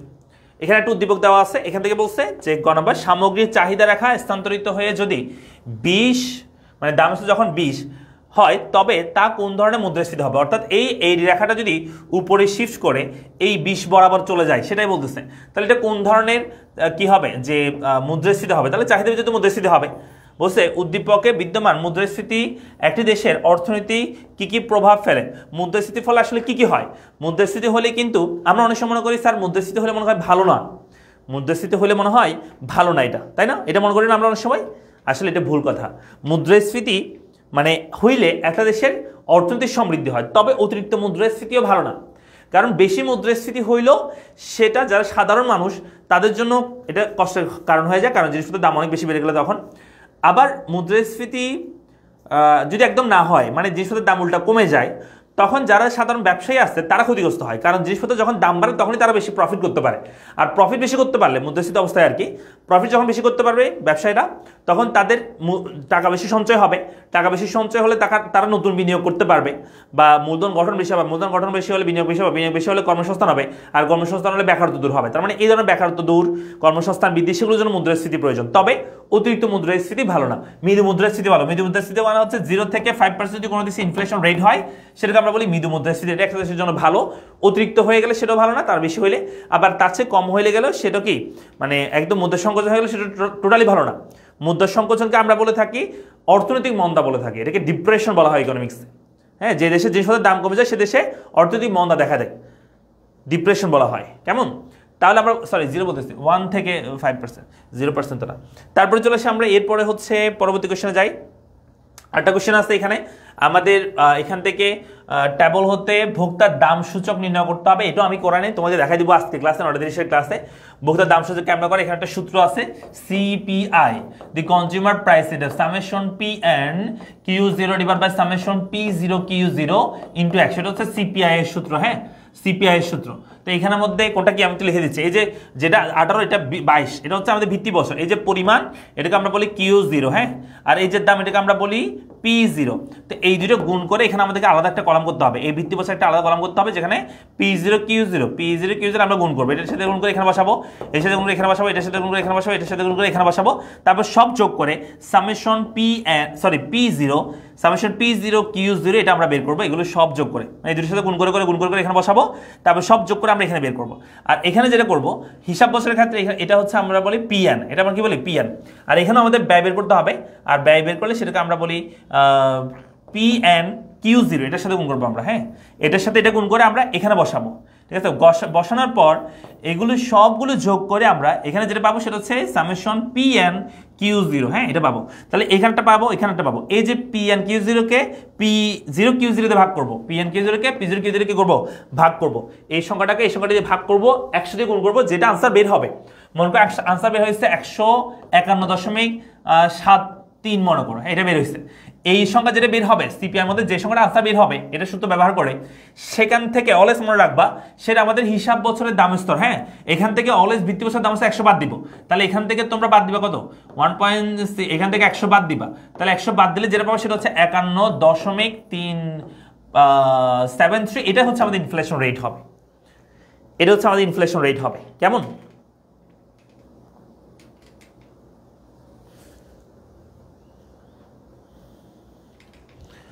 আমরা কি বুঝছি?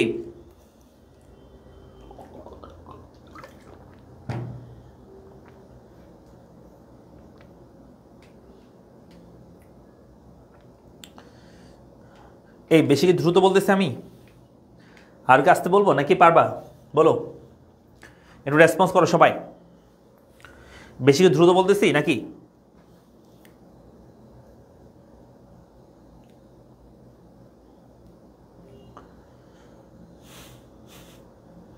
পারবো ইনশাআল্লাহ। ওকে, তাহলে এরপর চলে আসি আমরা, এরপরে সেম আরেকটা কোশ্চেন। আচ্ছা ওইটার উত্তর দেখাইছে মুদ্রাস্ফীতির। আচ্ছা এখানে বলছে উদ্দীপকের ভোক্তা দাম সুদ, তারপর হচ্ছে উদ্দীপক উল্লেখিত সরকারের পদক্ষেপ সমূহ এক্স অর্থনীতিতে কি রূপ প্রভাব ফেলবে। উদ্দীপক উল্লেখিত সরকারের পদক্ষেপ সমূহ, এখানে সরকার কিছু পদক্ষেপ লিখছে। এক দেশে 2018 ভোক্তা দাম সুদের পরিমাণ দেওয়া হলো। আচ্ছা এখানে বলছে উক্ত দেশের সরকার দ্রুত অর্থনৈতিক উন্নয়নের জন্য দেশি বিদেশি ঋণ নিয়ে বিভিন্ন উন্নয়নমূলক কর্মকাণ্ড পরিচালনা করছে। এছাড়াও করোনাকালীন স্থির অবস্থা কাটিয়ে উঠতে সুদের হার হ্রাস সহ উৎপাদনকারীদের বিভিন্ন ধরনের প্রণোদনা দিচ্ছে। তাহলে এটার ফলে যেটা হবে ইনফ্লেশন হবে, সেই দেশে ইনফ্লেশন বাড়বে এই কাজগুলো করার মাধ্যমে। তাহলে এখানে বস্তু উদ্দীপক উল্লেখিত সরকার পদক্ষেপ বলে এজ দেশে অর্থনীতি কি রূপ প্রভাব ফেলবে।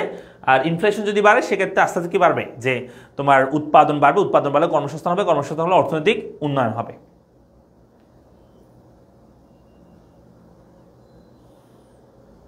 বুঝছি?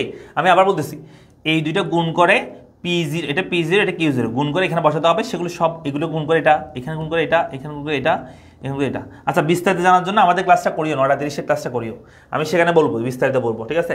এখন সেই সময় নাই বিদায় আমি তোমাদেরকে দ্রুত বলতেছি, ঠিক আছে। তো এরপরে ওইটাই সেম কোয়েশ্চেন এখানে আছে। তারপর আসো আরেকটা চিত্র দিচ্ছে এখানে। এখানে বলছে যে চিত্রে E1 থেকে E2 তে মুদ্রাস্ফীতির পরিমাণ নির্ণয় করো। মানে এই যে E1 থেকে E2 তে আমরা যদি যাই তাহলে মুদ্রাস্ফীতির পরিমাণ বা মুদ্রাস্ফীতির হার বের করতে বলছে। একদম সিম্পল, আমরা যদি মুদ্রাস্ফীতির হার বের করতে চাই, মুদ্রাস্ফীতির হার যদি আমরা বের করতে চাই, সূত্র হচ্ছে PN - P0 / P0 × 100, এটাই হচ্ছে সূত্র, হ্যাঁ। তাহলে এখানে PN কোনটা, যেটা পরিবর্তিত অবস্থায় আমাদের যেটা দাম স্তর সেটা হচ্ছে PN। তাহলে সেটা আছে কত 50 মাইনাস P0 কত, P0 হচ্ছে তার আগে যেটা আমাদের চাহিদা অবস্থায় যেটা দাম স্তর ছিল সেটা, তাহলে সেটা এখানে আমরা লিখলাম ডিভাইডেড বাই P0, ঠিক আছে। তাহলে যেটা পরিবর্তিত মান সেখান থেকে প্রাথমিকটা বাদ দিবা এবং প্রাথমিক মান দিয়ে কি করবা, ভাগ করবা, 100 দিয়ে করবা, গুণ করবা, তাহলে আনসার বের হয়ে যাবে। তাহলে আমরা গুণ করি, চলো এটা করি, কত হয় তাহলে দেখো। এখানে হবে আমাদের 50 থেকে 40 বিয়োগ করলে হবে 10, 10কে 40 দিয়ে ভাগ করো, 100 দিয়ে গুণ করো, তাহলে 10কে 40 দিয়ে ভাগ করলে হবে 25% আই থিঙ্ক, ঠিক আছে না, দেখো তো 25% এরকম হবে, ভুল হইতে পারে। 10কে 1কে 4 দিয়ে ভাগ করলে 0.25, 100 দিয়ে গুণ করলে 25%, এরকমই হবে। আমরা কি বুঝছি? ওকে, তাহলে এই সূত্র দিয়ে আমরা করলেই আমাদের মুদ্রাস্ফীতির হার বের হয়ে যাবে, আশা করি পারবা এই সূত্র দিয়ে। তারপর চলে আসি 4 নম্বর প্রশ্নে, উদ্দীপকের সৃষ্ট মুদ্রাস্ফীতি নিয়ন্ত্রণে সরকার কি ধরনের ভূমিকা গ্রহণ করতে পারে। সরকার এখানে অনেক ধরনের ভূমিকা গ্রহণ করে। এই যে চাহিদা বৃদ্ধি পাচ্ছে কেন, কারণ সরকার ব্যয় বৃদ্ধি করতেছে, হ্যাঁ। এগুলো সরকার যদি ব্যয় কমাই দেয়, সরকার যদি উন্নয়ন কমাই দেয়, তাহলে কিন্তু এই সমস্যার সমাধান হয়ে যাবে। ক্লিয়ার? পারবো আমরা? ওকে, চলে আসি এরপর এখানে সেম কোয়েশ্চেন আবার একই ধরনের চিত্র বস্তু উদ্দীপকে কোন ধরনের মুদ্রাস্ফীতি দেখানো হয়েছে, এটা হচ্ছে চাহিদা বিজনিত মুদ্রাস্ফীতি। বস্তু উদ্দীপকে উল্লেখিত মুদ্রাস্ফীতি নিয়ন্ত্রণে ব্যাংক হার বৃদ্ধি করলে কোন ধরনের ফলাফল পাওয়া যাবে। ব্যাংক হার যদি বৃদ্ধি করা হয় তাহলে বাণিজ্যিক ব্যাংকের সুদের হারও বৃদ্ধি করা হবে। বাণিজ্যিক ব্যাংকের সুদের হার যদি বৃদ্ধি হয় তাহলে দেখা যাবে কি বাণিজ্যিক ব্যাংকের সুদের হার যখনই বাড়বে, বাণিজ্যিক ব্যাংকে যখন সুদের হার বাড়বে তখন দেখা যাবে হচ্ছে তোমার মানুষ কম ঋণ নিবে, আর কম ঋণে মানুষ হচ্ছে বাজার অর্থের ফ্লো কমবে, সো মানুষের চাহিদা কমবে, আর মানুষের চাহিদা কমলেই তখন হচ্ছে এই চাহিদাটা এই যে এইটা কমে যাবে, তখন আমাদের মুদ্রা সংকোচন দেখা দিবে। এই তারপর আবার সেম চিত্র, এখানে বলছে উদ্দীপক উল্লেখিত মুদ্রাস্ফীতির হার নির্ণয় করো, তাহলে এখানে 20 আসছে 25 আছে, তোমরা আমাকে বলো আনসার কত হবে। আনসার কত হবে, তাহলে এখানে Pn minus P0 divide by P0 into 100, তাই না? তাহলে আনসার কত হবে বলো। Pn মানে হচ্ছে পরিবর্তিত যে মান সেটা, তাহলে 25 মাইনাস 20 ডিভাইডেড বাই 20 ইন্টু 100, তাহলে আনসার কত হবে। 25 থেকে 20 বিয়োগ করলে আনসার কত হয়, 25 থেকে 20 বিয়োগ করলে হয় 5, 5 কে 20 দিয়ে ভাগ করে 100 দিয়ে গুণ করো, 5 কে 20 দিয়ে ভাগ করলে হয় কত হবে 0.42%, 20%, আই থিঙ্ক 20% হইতে পারে আনসার। কত একটু দেখো তো ঠিক আছে কিনা, হয়েছে? আমারটা বলিস নাকি 5 ডিভাইড বাই 20 ইন্টু 100, 25%, সরি 25% হবে।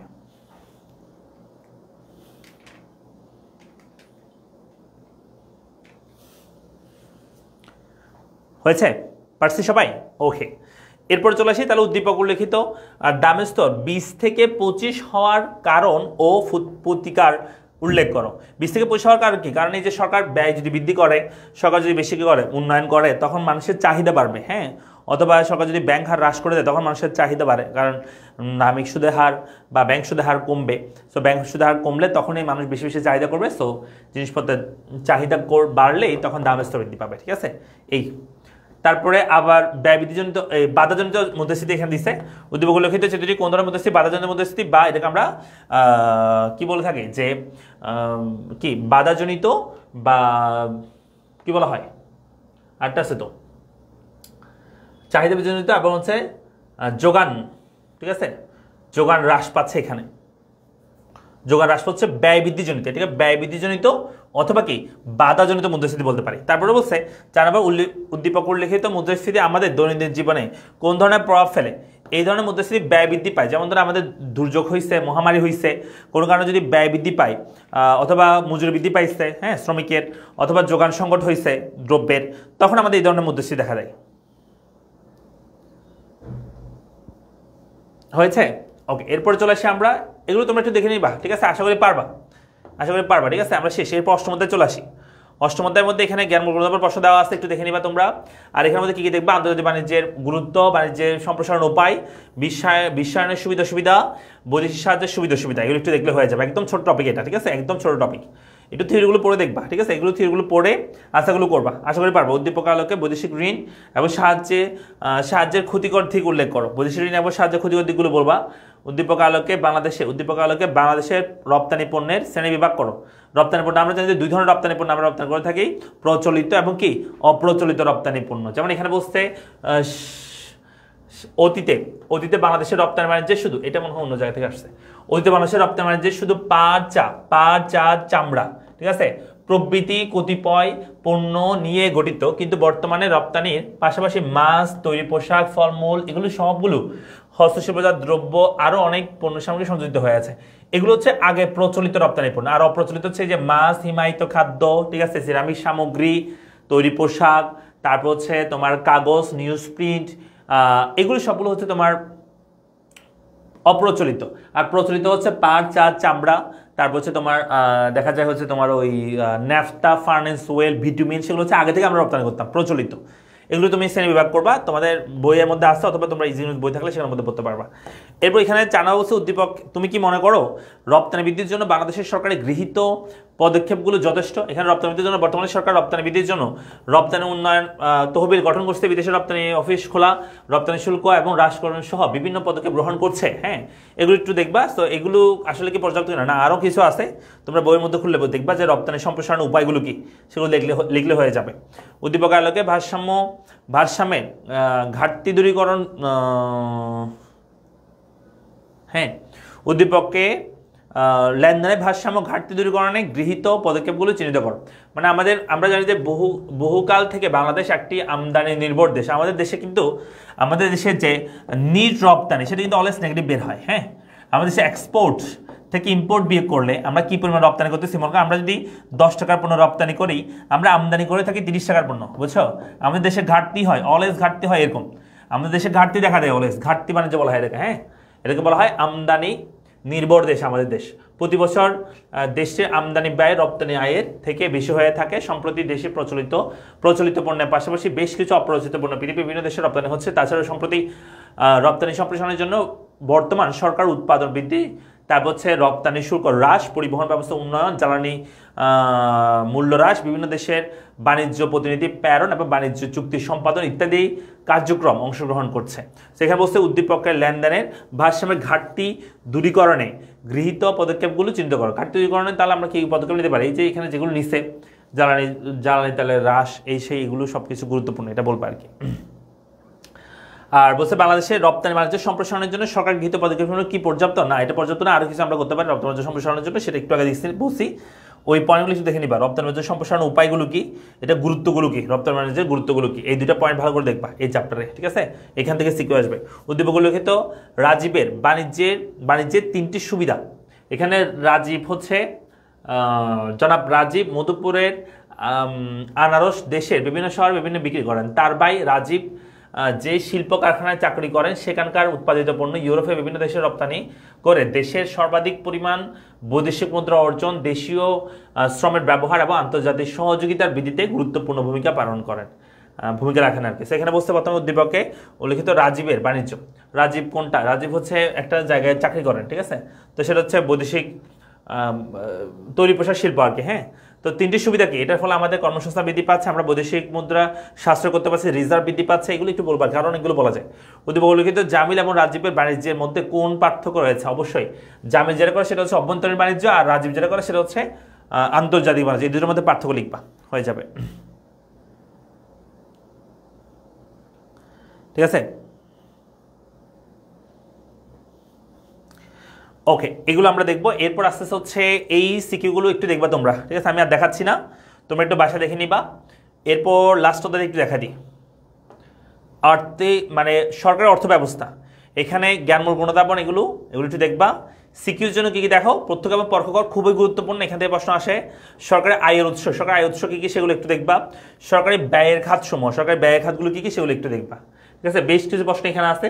যেমন তো সরকার ব্যয় নির্বাহের জন্য সরকার বিভিন্ন উৎস থেকে, যেমন সরকারি প্রাপ্ত রাজস্ব, বিনিয়োগ প্রতিষ্ঠান, কর, ঋণ, টাকা ছাপানো এবং অনুদান, দান প্রভৃতি থেকে অর্থ সংগ্রহ করে থাকে। এই সংগৃহীত অর্থ সরকার রাষ্ট্র পরিচালনা সহ বিভিন্ন উন্নয়নমূলক কার্যক্রমে কাজ করে থাকে। বলছে উদ্দীপকে গণনা বলছে আমাদেরকে, এটা উল্টা হয়ে গেছে, যাই হোক। এ বলছে গণনা উদ্দীপকের সরকারি অর্থব্যবস্থা কোন ধারণা দুটি প্রতিফলিত হয়েছে? সরকার অর্থব্যবস্থা কোন ধারণা দুটি প্রতিফলিত হয়েছে? হচ্ছে সরকারি আয় এবং সরকারি ব্যয়, ঠিক আছে? তারপর হচ্ছে উদ্দীপকের আলোকে বাংলাদেশের সরকারের ব্যয়ের খাত সমূহ আলোচনা করো, ব্যয় খাতগুলো আলোচনা করলে হবে। এবার এখানটাও কি দিচ্ছে তোমাদের, আমাদের যে করের ধরন, কোন ধরনের কর এবং রাজস্বের পরিমাণ, কি পরিমাণ আমরা ইনকাম পাচ্ছি সেটা একটা চিত্র দেওয়া আছে। উদ্দীপক থেকে 2019-20 অর্থ বছরে, হ্যাঁ, এই যে 19-20 অর্থ বছরে দেশের সরকারের মোট পণ্য করের পরিমাণ নির্ণয় করো। পণ্য কর মানে হচ্ছে যেগুলো থেকে আমরা মানে পণ্যের জন্য যে কর দেওয়া হয়, যেমন ধরো হচ্ছে আমদানি শুল্ক, দ্রব্য আমদানির জন্য যে শুল্ক দেওয়া হয়। রপ্তানি শুল্ক হচ্ছে দ্রব্য রপ্তানির জন্য যে শুল্ক দেওয়া হয়। আবগারি শুল্ক হচ্ছে দেশের অভ্যন্তরে যে শুল্ক দেওয়া হয় সেটা। আর আয় কর হচ্ছে মানুষের ইনকামের উপর যে কর দেওয়া হয় সেটা। আর মূল্য সংযোজন কর মানে হচ্ছে আমরা যেটাকে ভ্যাট বলি, কোনো পণ্য আমরা ভোগ করলে সেটার উপর যে ভ্যাট দেওয়া হয় সেটা। আর পণ্য কর মানে হচ্ছে এগুলো সবগুলো বলতে পারো, যে মূল্য সংযোজন কর, তারপর হচ্ছে এই যে আমদানি শুল্ক, রপ্তানি শুল্ক, আবগারি শুল্ক, এগুলো সবগুলো হচ্ছে পণ্য কর। হ্যাঁ, শুধু আয়করটা ছাড়া, আয়করটা ছাড়া বাকি সবই পণ্য কর, ঠিক আছে? পণ্যের উপর আমরা এই করগুলো দিয়ে থাকি। আমদানি করার সময় পণ্য, রপ্তানি করার সময় পণ্য, আবগারি মানে দেশের অভ্যন্তরে পণ্য উৎপাদন হয় সেটার জন্য, মূল্য সংযোজন কর মানে হচ্ছে কোনো একটা প্রোডাক্ট ভোগ করলে তখন যে শুল্ক দিই সেটা। এগুলো সবগুলো হচ্ছে পণ্য কর। উদ্দীপক উল্লেখিত করগুলোর মধ্যে কোনটি সমাজে ন্যায় বিচার প্রতিষ্ঠা এবং আয় বৈষম্য হ্রাসে অধিক অবদান রাখে? ন্যায় বিচার প্রতিষ্ঠা বা আয় বৈষম্য হ্রাস হচ্ছে এই যে আয়করটা বেশি ভূমিকা রাখে, কারণ এগুলো সবাইকে দিতে হয় বাধ্যতামূলকভাবে, কিন্তু এই আয়করটা যাদের ইনকাম সবচেয়ে বেশি তারা দেয়। হ্যাঁ, ইনকাম যারা বেশি তারা দেয়, তাই এটা গরিবের উপর ধরা হয় না। সো সেজন্য বলা হয় ন্যায় বিচার প্রতিষ্ঠা হয় এটার মাধ্যমে। ওকে, এটা গেল। এরপর আসতেছে আচ্ছা এটা তো বলে ফেলছি না। এর প্রসেসে আবার সেম আরেকটা কোশ্চেন দিচ্ছে, বলছে দেশের একটি মেগা প্রকল্পের প্রাক্কলিত ব্যয়ের প্রায় 40% অর্থায়নের প্রতিশ্রুতি দিয়েছে জেআইসিএ। এটা একটা বাইরের দেশের কি মানে অর্থ সংস্থান যারা ঋণ দেয় আর কি, হ্যাঁ, এডিবি এবং বিশ্ব ব্যাংক। অবশিষ্ট ব্যয় নির্বাহের জন্য বাজেট উদ্বৃত্ত, সঞ্চয়পত্র, শেয়ার, সরকারি বন্ড বিক্রয়ের পদক্ষেপ নেওয়া হয়েছে। বর্তমানে বিদেশি ভাতার বিভিন্ন শর্ত আরোপ করাই প্রকল্পটি কার্যক্রম বাধাগ্রস্ত হয়ে আছে। তো এখানে আমাদের বলছে 1 নম্বর হচ্ছে উদ্দীপক উল্লেখিত উদ্দীপক থেকে প্রকল্প ব্যয়ের অভ্যন্তরীণ এবং বৈদেশিক উৎসগুলো পৃথক করো এবং ব্যাখ্যা করো। অর্থাৎ এখানে উল্লেখিত যে প্রকল্পগুলো ব্যয় অভ্যন্তরীণ এবং বৈদেশিক যে উৎসগুলো আছে সেগুলো ব্যাখ্যা করতে হবে। আমরা জানি যে আমাদের দেশের বিভিন্ন কি আমরা যে যখন অর্থ সংস্থান করি তখন আমরা দেশের মধ্যে থেকে নিতে পারি, দেশের বাইরে থেকে নিতে পারি, ঠিক আছে। দেশের মধ্যে থেকে আমরা বিভিন্ন দেশের ব্যাংকসমূহ বা আর্থিক প্রতিষ্ঠানসমূহ সেখান থেকে আমরা ঋণ নিতে পারি, অথবা বাইরে কোনো একটা ব্যাংক, আর্থিক প্রতিষ্ঠান বা সরকার থেকে ঋণ নিতে পারি। বলছে এখানে তো প্রথমে এগুলো সবগুলো হচ্ছে এই যে জেআইসিএ এবং এডিবি বিশ্ব ব্যাংক, এগুলো সবগুলো হচ্ছে বৈদেশিক উৎস।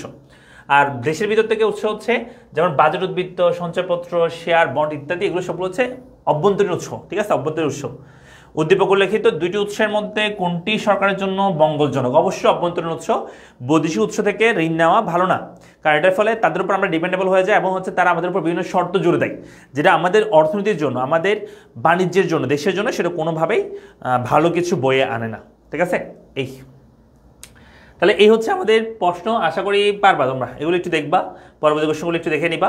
তো আমি আর দেখাচ্ছি না, তোমরা একটু বাসায় দেখে নিবা আর কি, ঠিক আছে। এইটুকু শেষ আমাদের আজকের এই কোটি টাকার সাজেশন ক্লাস। যদিও সেকেন্ড পেপারে আমি তোমাদেরকে মানে এখানে এমন না যে সেকেন্ড পেপারে তোমাদেরকে আমি একদম ধরে ধরে দেখাতে পারবো যে এইভাবে করে একদম ছোট আকারে নিয়ে আসতে পারবে এরকম কিছু না, কিন্তু ফার্স্ট পেপারে তোমাদেরকে আমি একদম মানে ফার্স্ট পেপারে যে সাজেশন যে ক্লাসটা পাবা কোটি টাকার সাজেশন ক্লাস, সেখানে আমি তোমাদেরকে একদম জাস্ট 30টা স্লাইড এবং ওইখানে আমি সব ম্যাথ, সকল ধরনের ম্যাথ কী কী আসতে পারে, কেমনে আসতে পারে, কোন উদ্দীপক থেকে কীভাবে প্রশ্ন আসে এবং কতটুকু ঘুরাইতে পারে, সেগুলো সবগুলো নিয়ে কথা বলতে পারবো। কেমন? কারণ সেহেতু ম্যাথমেটিক্যাল তোমাকে আমি বুঝাইতে পারবো, সুবিধা। এগুলোতে তোমাদের আসলে থিওরিটিক্যালি বোঝানো আসলে টাফ, ঠিক আছে, বা এখানে তোমাকে পড়তে হবে, একটু প্রচুর পরিমাণে পড়তে হবে। যত বেশি তুমি প্রশ্ন সলভ করবে তত বেশি তোমার মধ্যে এটা ভালো করে কাজ করবে। কথা ক্লিয়ার? হ্যাঁ, এই পিডিএফ দিয়ে দেওয়া হবে তোমাদের হোয়াটসঅ্যাপ গ্রুপে। তো আমি আবার একবার তোমাদেরকে বলতেছি, আমাদের অলরেডি প্রথম সেকেন্ড পেপারে 2, 3, 4 ক্লাস শেষ হয়ে গেছে, সেগুলো ইউটিউব আপলোড হয়েছে, পেজও আছে, এবং সপ্তম অধ্যায়ে আমরা কিছু অংশ নিয়েছি এবং বাকি অংশটুকু আমরা এই যে 9:30 থেকে আমরা আবার ক্লাস নিব। এবং আগামীকাল সকাল 11টায় আমরা হচ্ছে অষ্টম এবং নবম অধ্যায় পড়বো, এবং আগামীকাল সন্ধ্যা 7:30 আমরা এমসিকিউ সাজেশন ক্লাস নিব, লাস্ট ক্লাস তোমাদের সেকেন্ড পেপারের উপর। এরপর আবার ফার্স্ট পেপার পরীক্ষা যখন হবে তখন তোমাদের জন্য আবার আমি ম্যারাথন ক্লাস নিব। তবে ফার্স্ট পেপারের জন্য আমি কিছু ক্লাস নিয়েছিলাম, ঠিক আছে, সেগুলো বাদ দিয়ে বাকিগুলো নিব, বুঝছো, এবং হচ্ছে কোটি টাকার সাজেশন ক্লাসটাও নিব। বুঝা গেছে? আমরা কি বুঝছি? না, এমসিকিউ ক্লাসে পিডিএফটা আগামীকালকে পাবা, আগামীকাল ক্লাসে পরে পেয়ে যাবে। এটা একদম তোমরা পড়ো, তোমরা বাসায় পড়ো, এমসিকিউ তোমরা পড়ো, ওইটা শুধু তুমি আমার সাথে একটু প্র্যাকটিস করবা আর পরীক্ষা যাওয়ার আগে একটু দেখে যাবা, এইটুকু।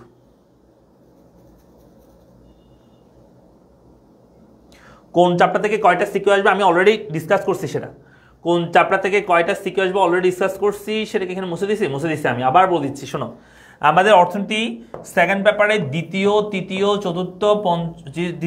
চতুর্থ এবং 7, 8, 9 এখান থেকে আমাদের এগুলো সবগুলো থেকে 2টা করে প্রশ্ন আসবে, 2, 2, 2, 2, শুধু এই অষ্টম থেকে একটা আসবে, নবম থেকে 2টা প্রশ্ন আসবে। হ্যাঁ, এভাবে করে তোমাদের সিকিউ আসবে।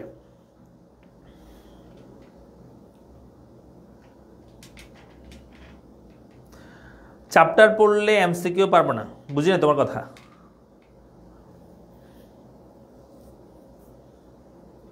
হ্যাঁ, ক্লাসগুলো ইউটিউবে দেওয়া হবে। আমার পাশে এটা আমার ভূত, ওইটা চলে গেছে, ওইদিকে ছিল এইটা। ঠিক আছে, তাহলে আমরা 9:30 থেকে আমরা ওই ক্লাসটা শুরু করব। তোমরা একটু রেস্ট করো, খাওয়া দাওয়া করো, ঠিক আছে। 9:30 থেকে আমরা সপ্তম অধ্যায় বাকি অংশটুকু আলোচনা করবো, ডিটেলস আমি পড়াবো, ঠিক আছে। থ্যাংক ইউ সবাইকে, দেখা হচ্ছে পরবর্তী ক্লাসে, অর্থাৎ 9:30 ক্লাসে সবাই যুক্ত হয়ে যাবা, ওকে। আগে পড়ি না কোনগুলো ইজি, এরকম হিসাব নাই, তুমি যেই চ্যাপ্টারগুলো পড়ছো আগে সেগুলো পড়বা। এখন যদি বলতে স্যার আমি আগে একটাও পড়ি নাই, তাহলে এখন আমি কি বলতে পারি? তাহলে সহজ হচ্ছে, থিওরি হচ্ছে এই দুইটা থিওরি, শুধু ম্যাথ হচ্ছে এই দুইটা ম্যাথ। তুমি চাইলে আমার সাথে এই ক্লাসটা করতে পারো, সপ্তমদের ক্লাসটা, তাহলে তুমি কিছুটা পারতে পারো, ঠিক আছে। আর এগুলো আমি করাইছি, সেগুলো তুমি ক্লাসগুলো একটু করে নাও। আর এই দুটো ক্লাস আমি আগামীকালকে সকালে করবো, সেগুলো করো, তাহলে তোমার জন্য সহজ হয়ে যাবে। তুমি ক্লাসও করবা না, স্যার আমি কিছু পারি না, আমাকে একটু বলেন কোনটা কোনটা আমি কোনো কিছু পড়ি নাই, আমার কোনটা কোনটা পড়লে ভালো হবে বলেন, ঠিক আছে। এটা বললে তো হবে না, তোমাকে ক্লাস করতে হবে আমার সাথে। আমি তো সব পড়াচ্ছি, তুমি কি ক্লাস না করো সেটাকে আমার দোষ। তুমি যদি বলো যে স্যার আমি পরিশ্রম করবো না, আমি কষ্ট করবো না, আমাকে স্যার A+ দিতে হবে, এটা তো মামার বাড়ির আবদার হয়ে গেল।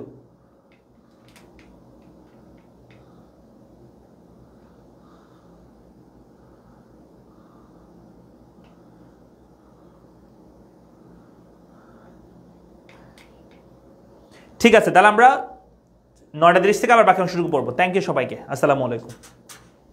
9:30 7 চ্যাপ্টার পড়বো, 7 চ্যাপ্টার বাকি অংশ শুরু পড়বো। Thank you.